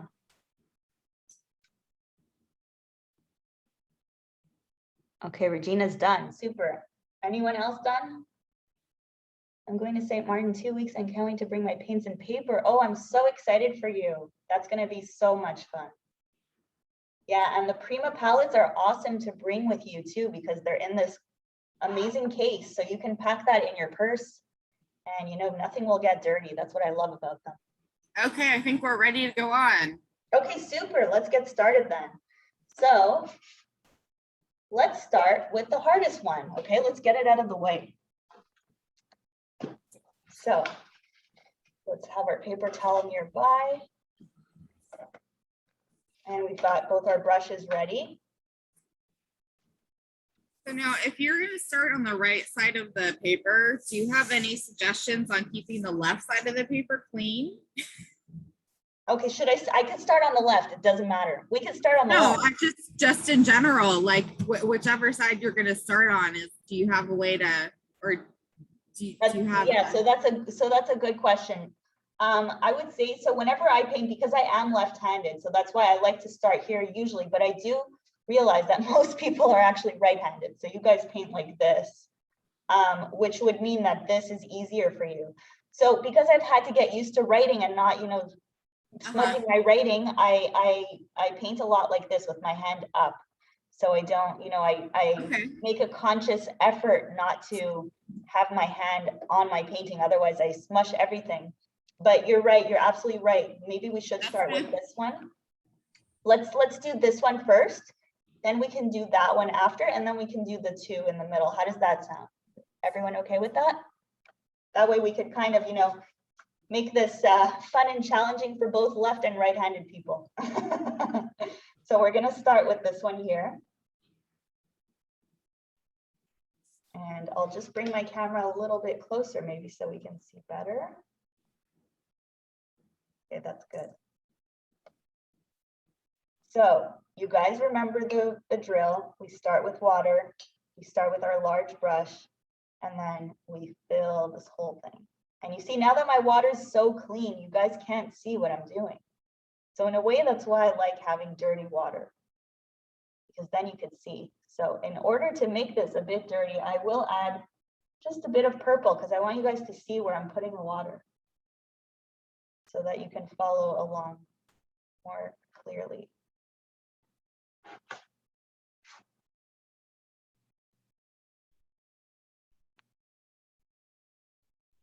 You see how that makes a difference? Now that I've added purple, you can see exactly where I'm putting my color. I mean, my water. Not color yet. Oops. Now I put a bit too much, but that's okay. We're going to just blend it in.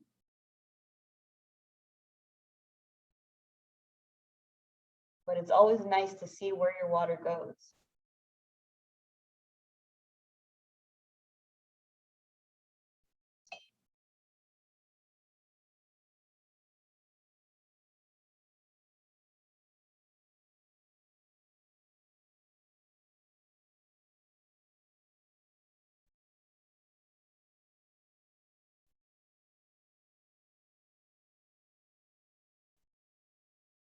Okay, so you should have something that looks kind of like this now. I'm tilting it so you can see how much water I've got. See that? It should be shiny. I'm gonna add a tiny bit more water here because it looks like it might dry soon. Super, excellent. Okay, now we go in with our first color. So remember, yellow was first, and the yellow was on the top. And be generous with your yellow. Don't be scared of using too much. We want it to be vibrant. So got our yellow up here. And then you want to clean your brush, remove that off your brush. And then pull this, pull some of that yellow down into the rest. So let's pull this.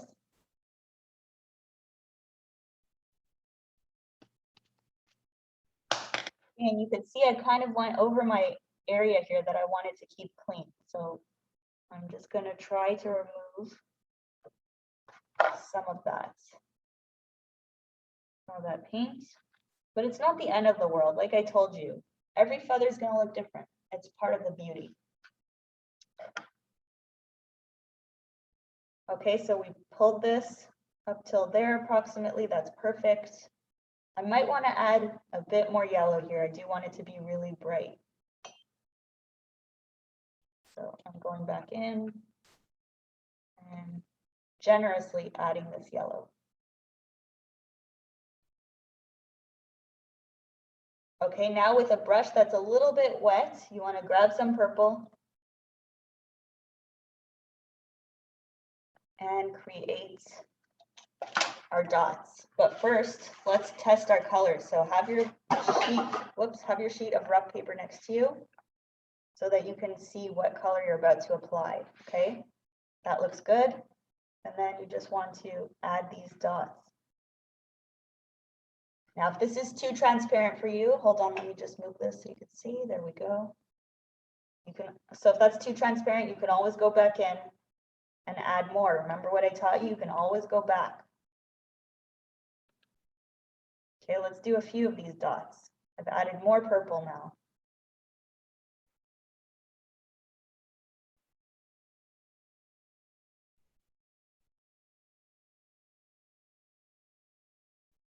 And always test it out on your paper here. It's always good to see what you have on your brush.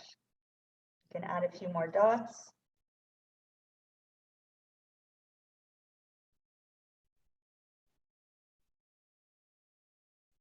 Okay, super.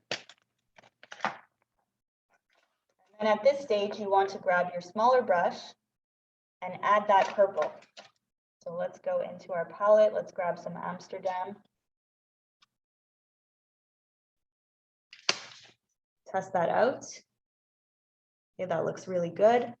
And this is where we have fun with our little dots. So you see how that spread like crazy? That means I've got too much water on my brush. So paper towel, wipe some of that off.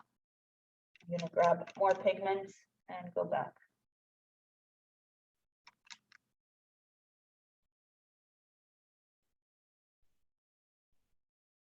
Okay, and just add these little dots. And be playful, put them a little bit all over the place. You decide where they go.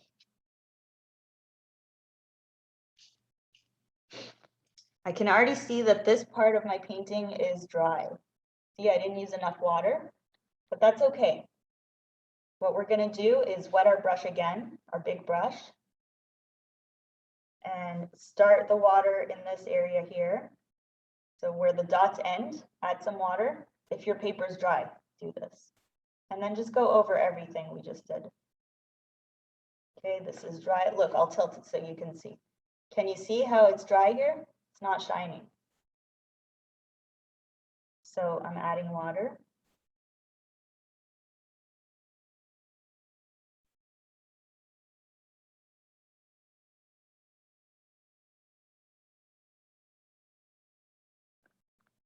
Okay, and now I'm going to keep going with my purple.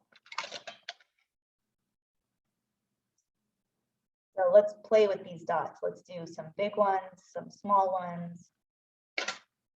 And let's do our strokes. So our strokes should start somewhere around here. We could do these fun strokes. Remember those little movements I taught you, like this with the tip of your brush? So we're bringing these in now on both sides. I'm grabbing more paint because this is very light. I want it to be darker. So strokes, nice strokes right here and a few here.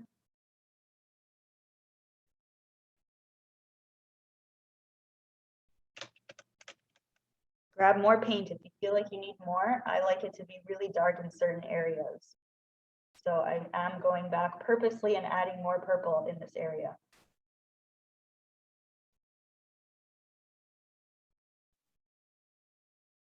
Okay, you can add more dots if you want to. Also, you can kind of scan at this time. I like to scan my painting and decide, do I want to add more dots somewhere? I think here I'd like to add a bit more, but I still want them to be a bit transparent. So I'm gonna remove some of the pigment off my brush, just like that, and go over this area again. Okay, maybe I'll add something here too. I want to switch it up. I don't want it to look exactly like my original, so I'm gonna just play with my strokes here a little bit and add some more purple, just for fun.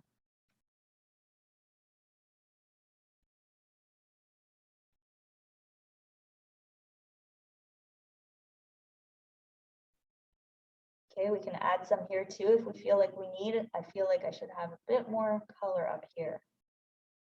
So, and I'm still using my small brush. See, you could do this with your small brush too. You don't necessarily have to use the big one. If you want them to be bigger, just add more dots.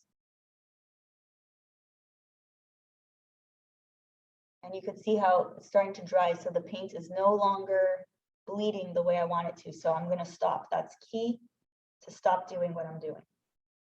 That's like your sun.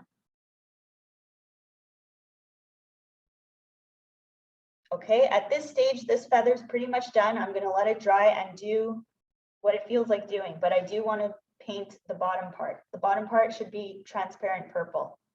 So let's get that on our sheet of rough paper. Something like this is perfect. And then you just want to extend this. Just like that. Just extend that.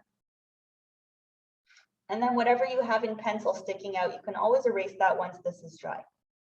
So don't worry about any pieces, little marks, pencil marks that you don't like, you can erase those. Whatever pencil is underneath your painting, you can't erase, okay?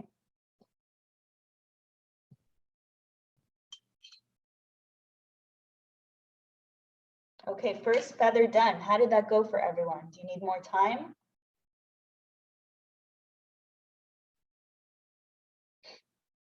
I imagine the silence means yes. So I'll give you a bit more time. Please type in the comments when you're done, just so I know. And then we will do the most challenging feather, which is on the other side.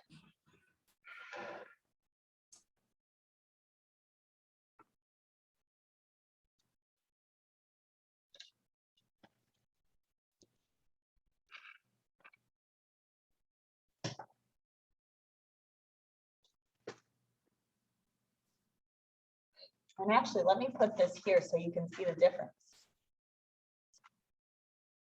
You see how they're both different?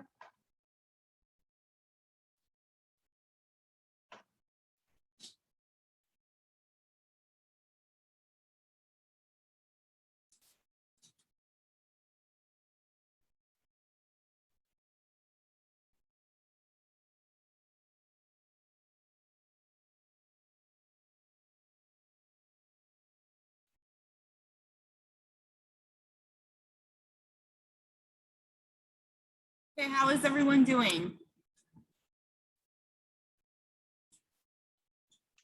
Okay, give us a thumbs up if you're done the first feather. If not, I'll give you a bit more time. Okay, good. We got 2 thumbs up. Done. Excellent. You guys are doing great.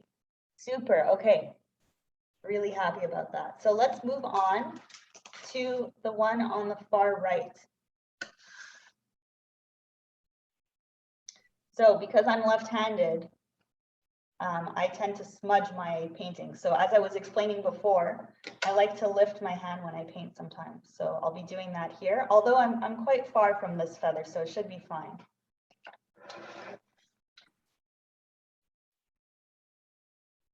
Okay, so remember this feather, the most challenging one, but you guys already practiced it, so you kind of understand how it goes with the process. We start with our water, we go in with some red, then we've got blue, then we've got green, then brown, right? It's a whole process. So let's kind of start this out. So same way of starting as all the others. Grab your big brush and let's fill this in. I'm going to add a little bit of, just maybe a bit of green so you can see what I'm doing.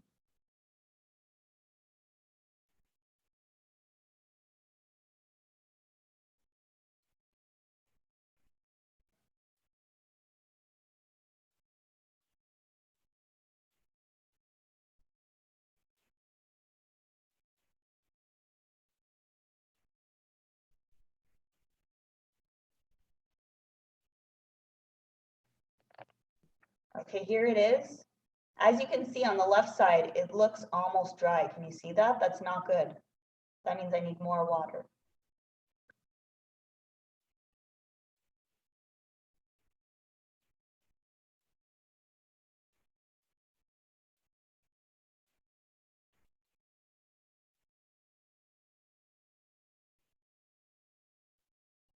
Okay, that looks pretty good now. So let's get started with our color Rome. So Rome is the top second color. And then you want a piece of rough paper and to try this color out. So we want it to be kind of more transparent than this. So let's remove pigment into our water and that looks great. So let's add that to the top part here.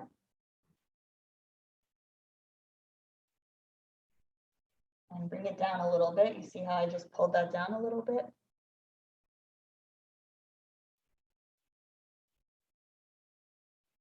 Okay, first color done. Clean your brush.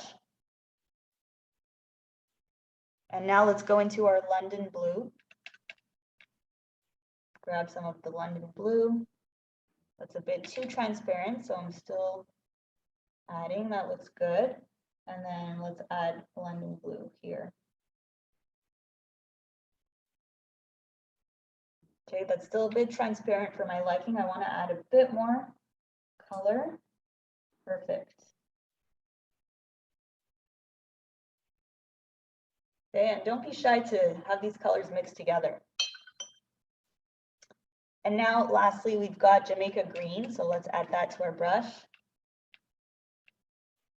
And this color should be fairly concentrated. Let's put a lot of that.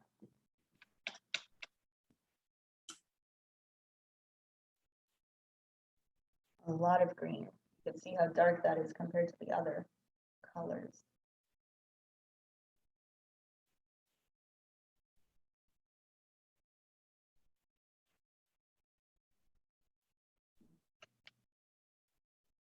Okay, grab your small brush. We're working fast, remember. Grab your small brush and let's pull some of these out. Make this nice and feathery. You can also paint the stem at this stage.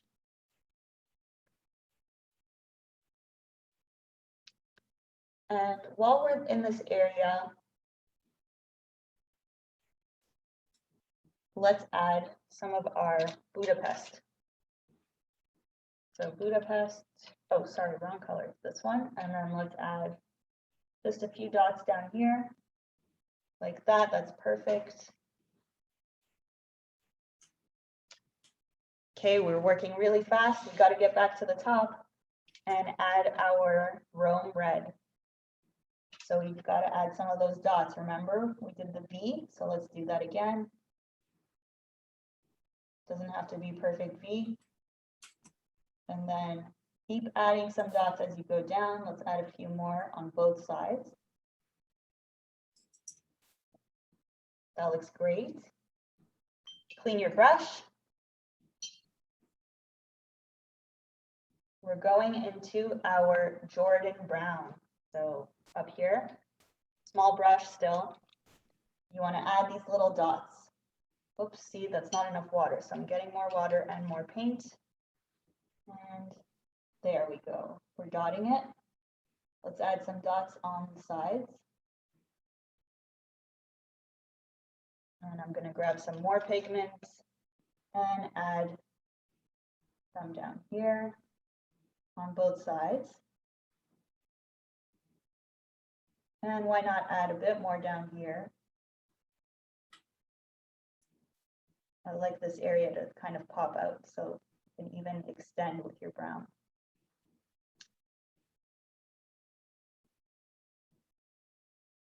Okay, super. And now I'm feeling like I need more brown actually. When I look up here, I like it to be darker, so I'm going to add a bit more on both sides. Okay, you don't have to do this, it's up to you. Good. Now clean your brush. Let's add a bit more blue here, okay? So go back into your London and let's kind of add some dots of blue here. We want this to be a bit more vibrant. And you could bring that blue into the green, why not? Let's mix it up.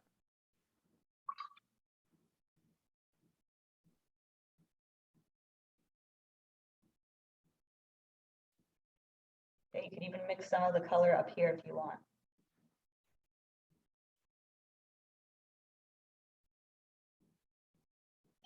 Okay, now for the really fun part that I absolutely love is adding the white dots. So we go into Calgary with our small brush, and you want to make sure that brush is fully concentrated with this white, okay? It should look like acrylic paint.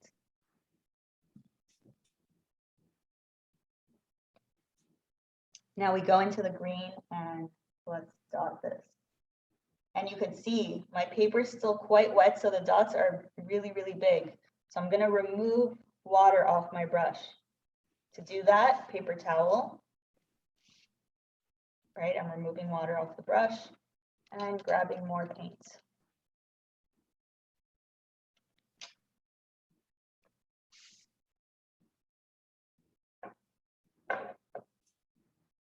There we go. And now let's add these little dots all over. I'm going back in. You see how I keep adding more white? It's very important.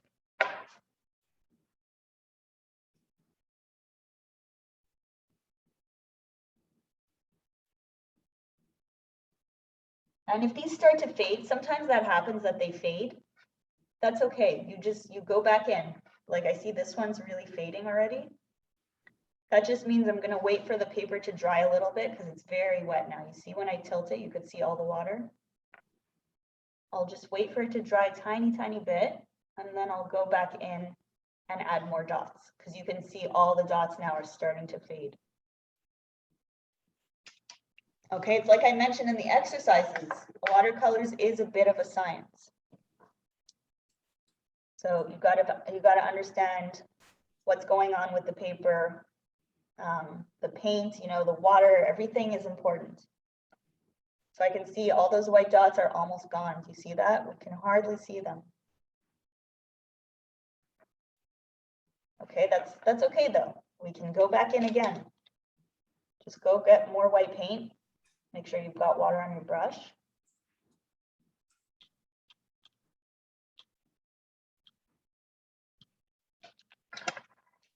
And now let's do it again. Now we might need to do this a few times.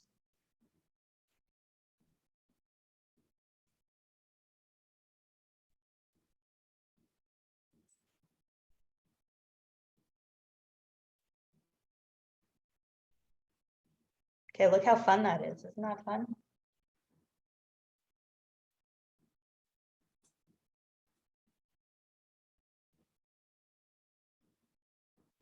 I'm just kind of looking at it now and figuring out what I want to do next.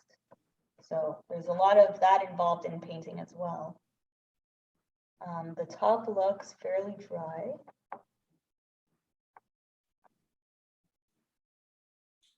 So I think I'm going to go back in and add my brown dots. If you look at my painting, you'll notice that I've got these brown dots, which I discussed before. So let's clean our brush. Small brush.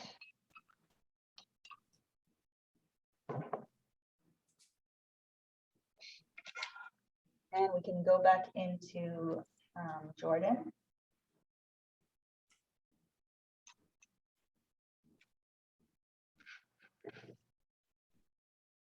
And let's add some detail in here. It might be hard for you to see it on camera, but I'm just adding these little brown dots to kind of give it more detail. We can do a few on the feather. Very, very gentle with the tip of my brush.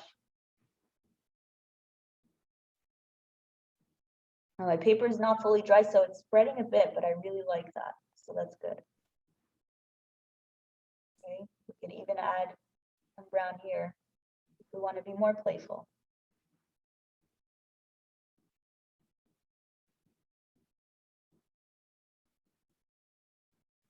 Okay, I'm scanning my painting now. I'm just looking around. How do I feel? Do I want to add more color? And I think I'm happy with it, so I'm going to stop here.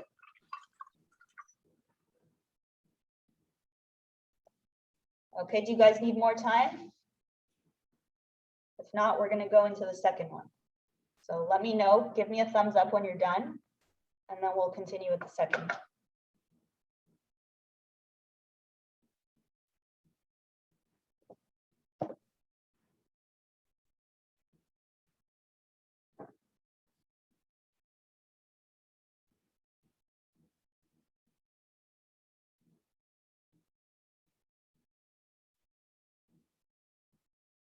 Still working on it?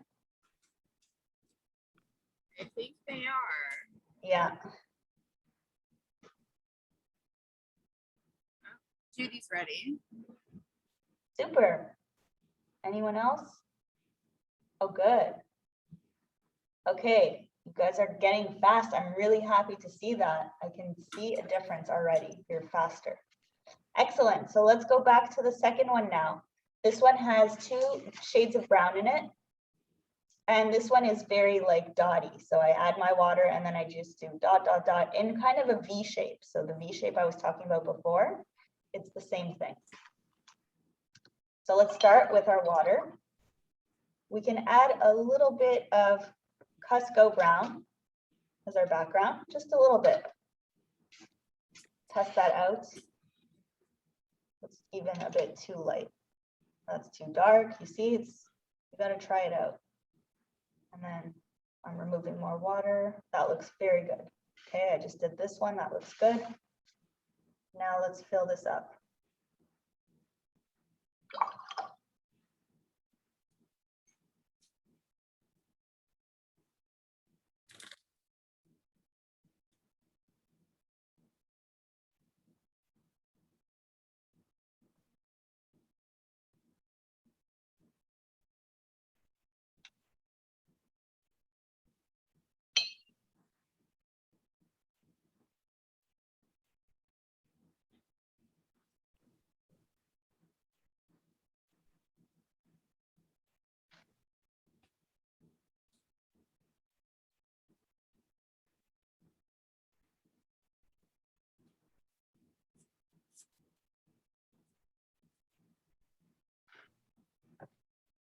Okay, you should have something that looks like this.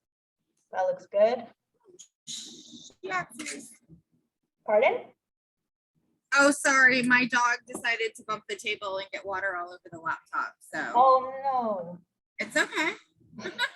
God. It happens. Yeah, it does. You're right. I forgot I didn't mute myself. Sorry. It's okay. Okay, let's go back into our Cusco brown and we're going to add some in this area here. Let me show you what I mean. Look, I'm like coloring in my paper. That's it. That's it. That's all I want. If you see it kind of drying on top, just add a bit more water up here. If down here you need water, add a little bit, because we still have to work on this. Okay, so this is our Cusco brown. We've added some here and some here.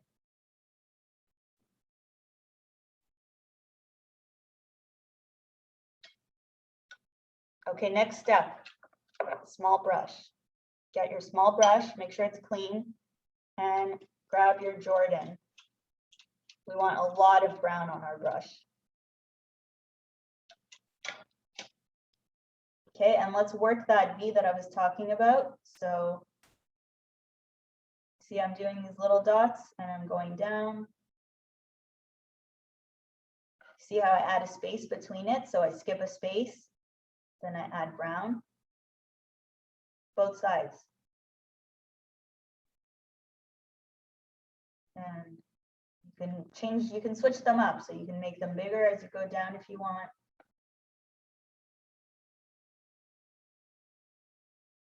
If you need more pigment, go back into your brown, grab the pigment, and keep adding your dots.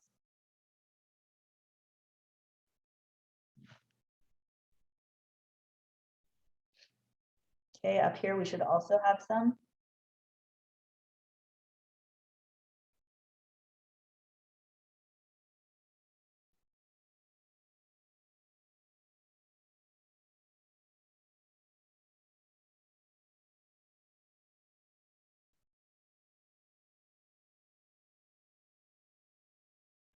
Okay, we can add a few more down here.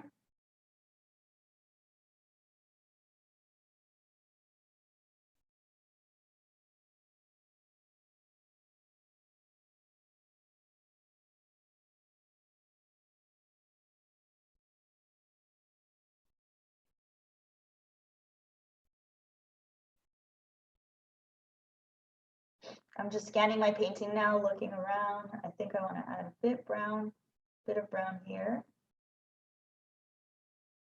just to kind of make this pop. So you can follow me, or if you like the way yours looks, you don't have to do this. I'm just adding a bit of brown down the side. And I'll add some here. And then let's pull this down here. There we go, that's our second feather. See, so second feather is pretty much, I think it's the easiest one. So that's why we didn't really practice this one. Because once you understand this and this, you can do this. Okay, I'll give you some time to finish that. Please give me a thumbs up.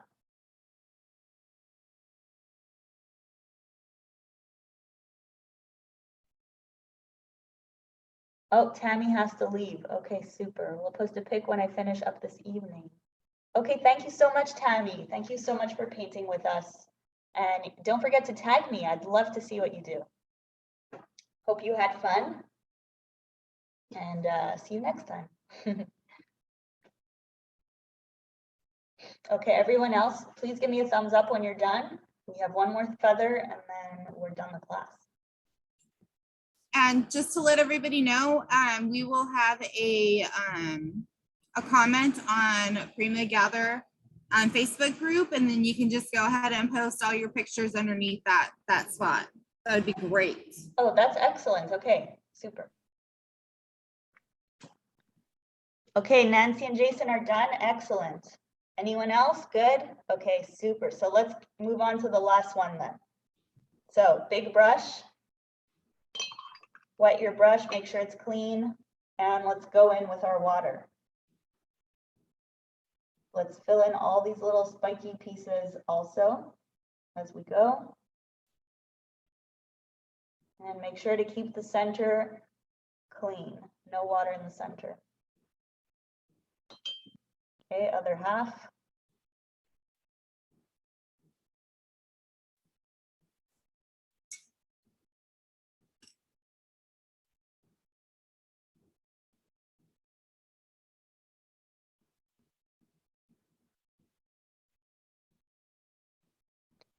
Okay, so let's start with some Calgary white on top. So grab your white and apply some of that up here. Clean your brush. Now let's go in with London. And be generous with this color. Okay, bring it as high up as you want, that's your choice. But also keep going. You want to add this all the way down on both sides. And hopefully you're learning to work faster now. I'm also showing you this faster because I want you guys to get the hang of it. Once you work faster, it becomes easier also, I find. You don't spend as much time thinking and over analyzing what you're doing. And it becomes more enjoyable. Let's add a bit more blue in here. I just want a bit more of a punch. So let's add some here and some on this side too. Super, that looks good. And now we have some green. So Jamaica, let's put a bit of Jamaica down here. So fast. So fast. Yeah, so fast.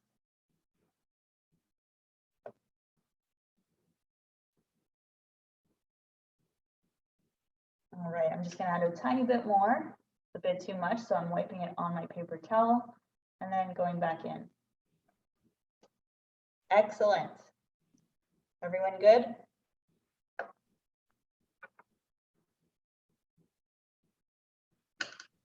I just want to fix this up here. Good. Okay, small brush. Everyone ready for the fun part? Small brush. In your water. Let's grab some of our Budapest. And let's start with this kind of M shape that I showed you. We're basically coloring it in, really fun. So let's color this in. Grab more pigment if you need it. You see, I've got more water here, so it's bleeding like crazy. If you don't want that to happen, just less water. So less water and go in. And then a few dots down here, why not? Let's be a little playful. And let's put some more here. We can mix a little blue in there too, just to get a different shade here. Okay, and why not add some here on the side, just for fun. And some down here. Let's use the same color for the detail.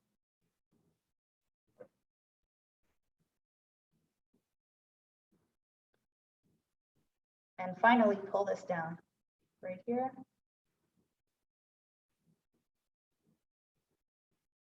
Okay, I'm just blending some of the color. To blend it, you just kind of go over it and smudge it.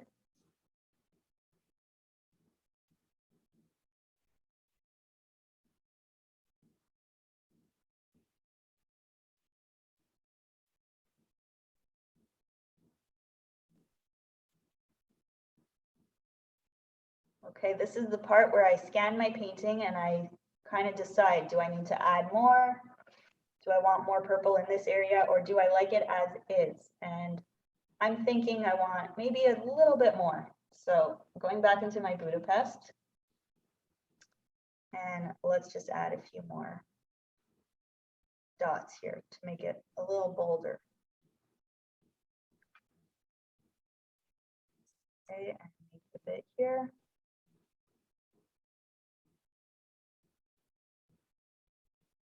And that's it. I'm happy with this. I think I'm going to stop. You have to listen to your gut feeling. If your gut feeling says that's it, you got to stop. So we're done. I'll give you guys a bit more time to finish this up. Obviously, if you have questions, let me know.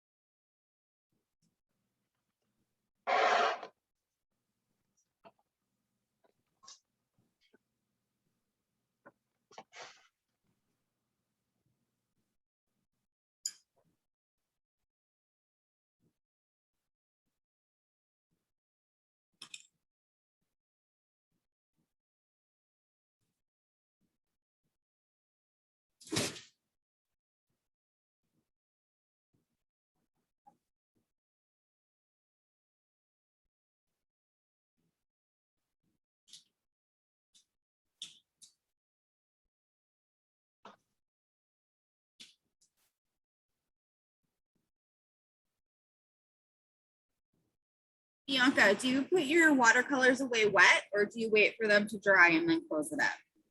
I usually wait for them to dry. So this, I'll probably keep this open for a bit and then I'll close it. But if I was outside, I would close it right away. So if you've got like puddles on your pens, you don't want to close it because then it's going to make a big mess. So I would suggest, using your paper towel and kind of dipping it gently. You don't want to like waste your pigment also, but if you've got these big puddles, then yeah, gently, dab it with your paper towel before closing it.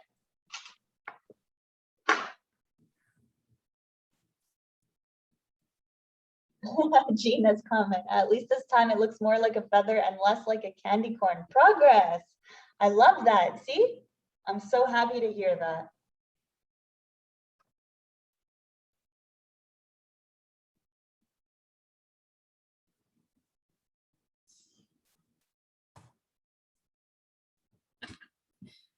Okay, everybody.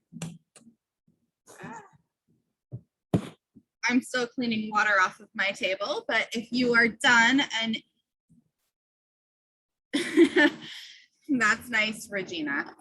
If you are done and would like to show off your work or have any questions or comments or get an opinion from Bianca, go ahead and raise your hand and we'll promote you. And you can go ahead and show off your goodiness. Okay, we got one already. Give me a second. Regina's really funny. Right, and we're about to see what that fourth one looks like. Let's make a co-host. So now we can all see each other? Oh, hello. Hello, we can see Regina. How are you? I'm good. Okay. Yay. I look all Let's see your painting, Regina. okay. Ready? Wait. Wow. That looks Excellent. pretty. You did great. Look at that. It's beautiful. Oh, when I'm looking at my little screen, it all looks like green and purple. What does it look like the real colors to you? Yeah. I totally see Okay. it. That's weird. Look at this guy. He's scary. I think it looks amazing. He's scary.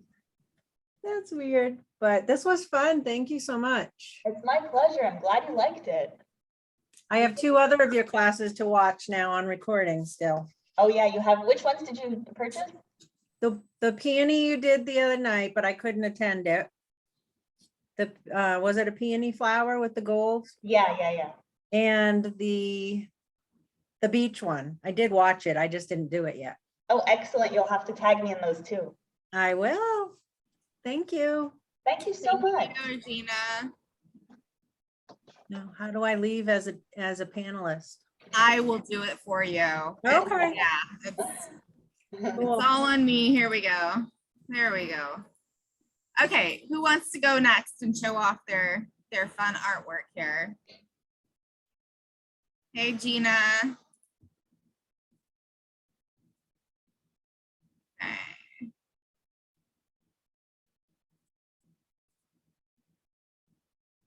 Yes. Okay, Gina, you can now turn your camera and your microphone on.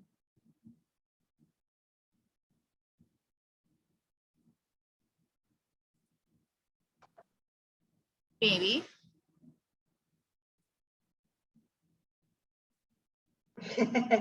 But while we're waiting for Gina to go on, you guys can see mine. Oh, good job, Jamie. Wow. That's beautiful. Well, couldn't get this one right, but oh, where'd Gina go? We lost her again. Uh-oh. Okay, and Judy wants to share, so let me get Judy in here.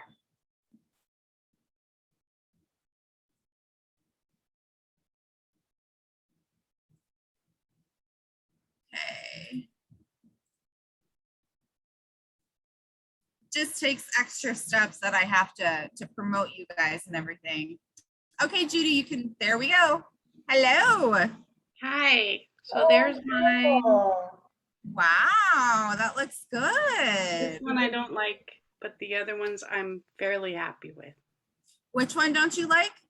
This one, the last one we did. It's too fat. I think mine is too. That looks great. I love Do your shirt. Can I say I just love your shirt? So pretty. Oh, thanks. My daughter works at Old Navy, and you Oh, can get them cool. like that at Old Navy in the summer. Oh, I love Oh, it. pretty. Well, thank you so much, Judy. Yeah, Did you have great, any questions? great work. No, I just need a lot of practice. Yeah, that's the way it goes. Okay.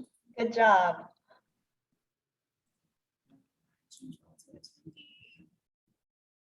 Shannon. Okay, Shannon, you're next.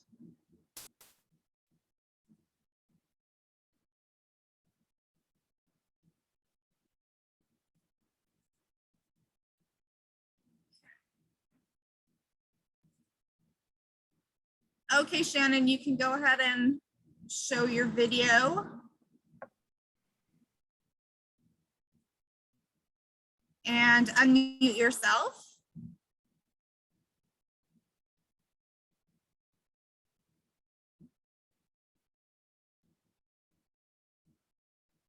Oops, we had Shannon. Let's try. Oh, there we go. You just need to hit the unmute button.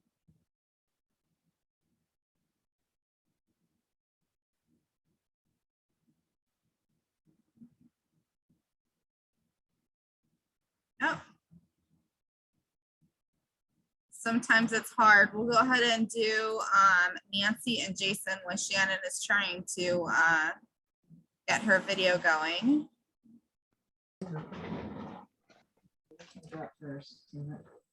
There we are. Hi, Jason. Hello. Come on. Let's see. Oh, waiting for Nancy. Oh, There we go. so nice. Wow. Gorgeous, gorgeous. You guys Yeah, did great. You had some great tips. I was super intimidated by watercolors, and I think I was trying to control it too much. And so I loved all your tips yesterday and today. So thank you very much. Oh, it's my pleasure. I'm so happy. You did a great job, honestly. Amazing work. You should be proud. Yep. Thank I love both of them. Great job, you guys. Yeah. Okay. Okay, Shannon, how are you doing there?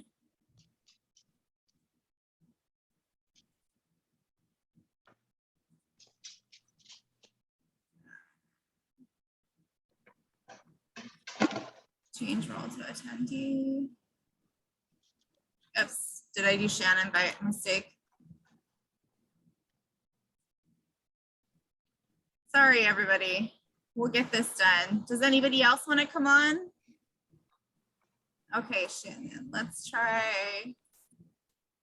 There we go. Okay, it should work now. Okay, so we have a microphone off. We can hear you.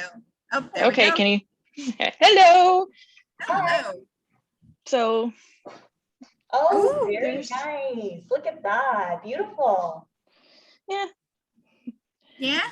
not so happy with this one, but it's a work in progress. Exactly. That's it. Right. You did great. It was your first try. You need to realize that. First try. Yeah. Well, and this is my first try is with adult as watercolors. So Okay. thank you so much. Amazing job. Amazing, amazing. Good job. Wow, everyone did really great. I'm very impressed. Okay. Was there anybody else who is interested in showing off their stuff? Let me see who is left. Linda, do you want to show your stuff? I know Sandy can't. And we lost a few other people. But I think that's it. That's it? I believe so. Okay. So, Okay, everybody. Well, I want to say a huge thank you to Bianca for teaching this amazing class and for everyone who has completed it already. And Gina said she's going to post hers after. So I will put a a posting up in the Prima Art Venture by Gather group for everybody. And just please go ahead and take a picture of your paintings and post it in there. We would love to see what everybody has done. If anybody has any other questions, just go ahead and you can email helpartventure@gmail.com and we will get it all the questions to Bianca.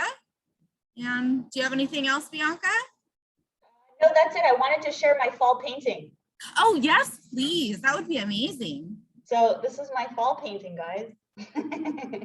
So is this watercolor as well? Yes, this is watercolor. That's gorgeous. So that's my fall painting. And then if we want to see, I don't know how to show you my acrylic paintings, but maybe I can, you know, take my camera off Let's this see. thing and then show you what the way I can. Just give me a second. So can you see it? Oh my goodness gracious. That's amazing. That's gorgeous. Thank you. Yeah, so that's what I do. Well, and we got to see a little bit of your studio, so that's nice. Yes, and then Always- I've got oh, look at that. pictures. I could show you all my stuff. Why not while I'm here? Okay, that is gorgeous. I love the organization there. And you got stuff posted too. Yeah, I've got a Yeah. lot of supplies, as Take you can see.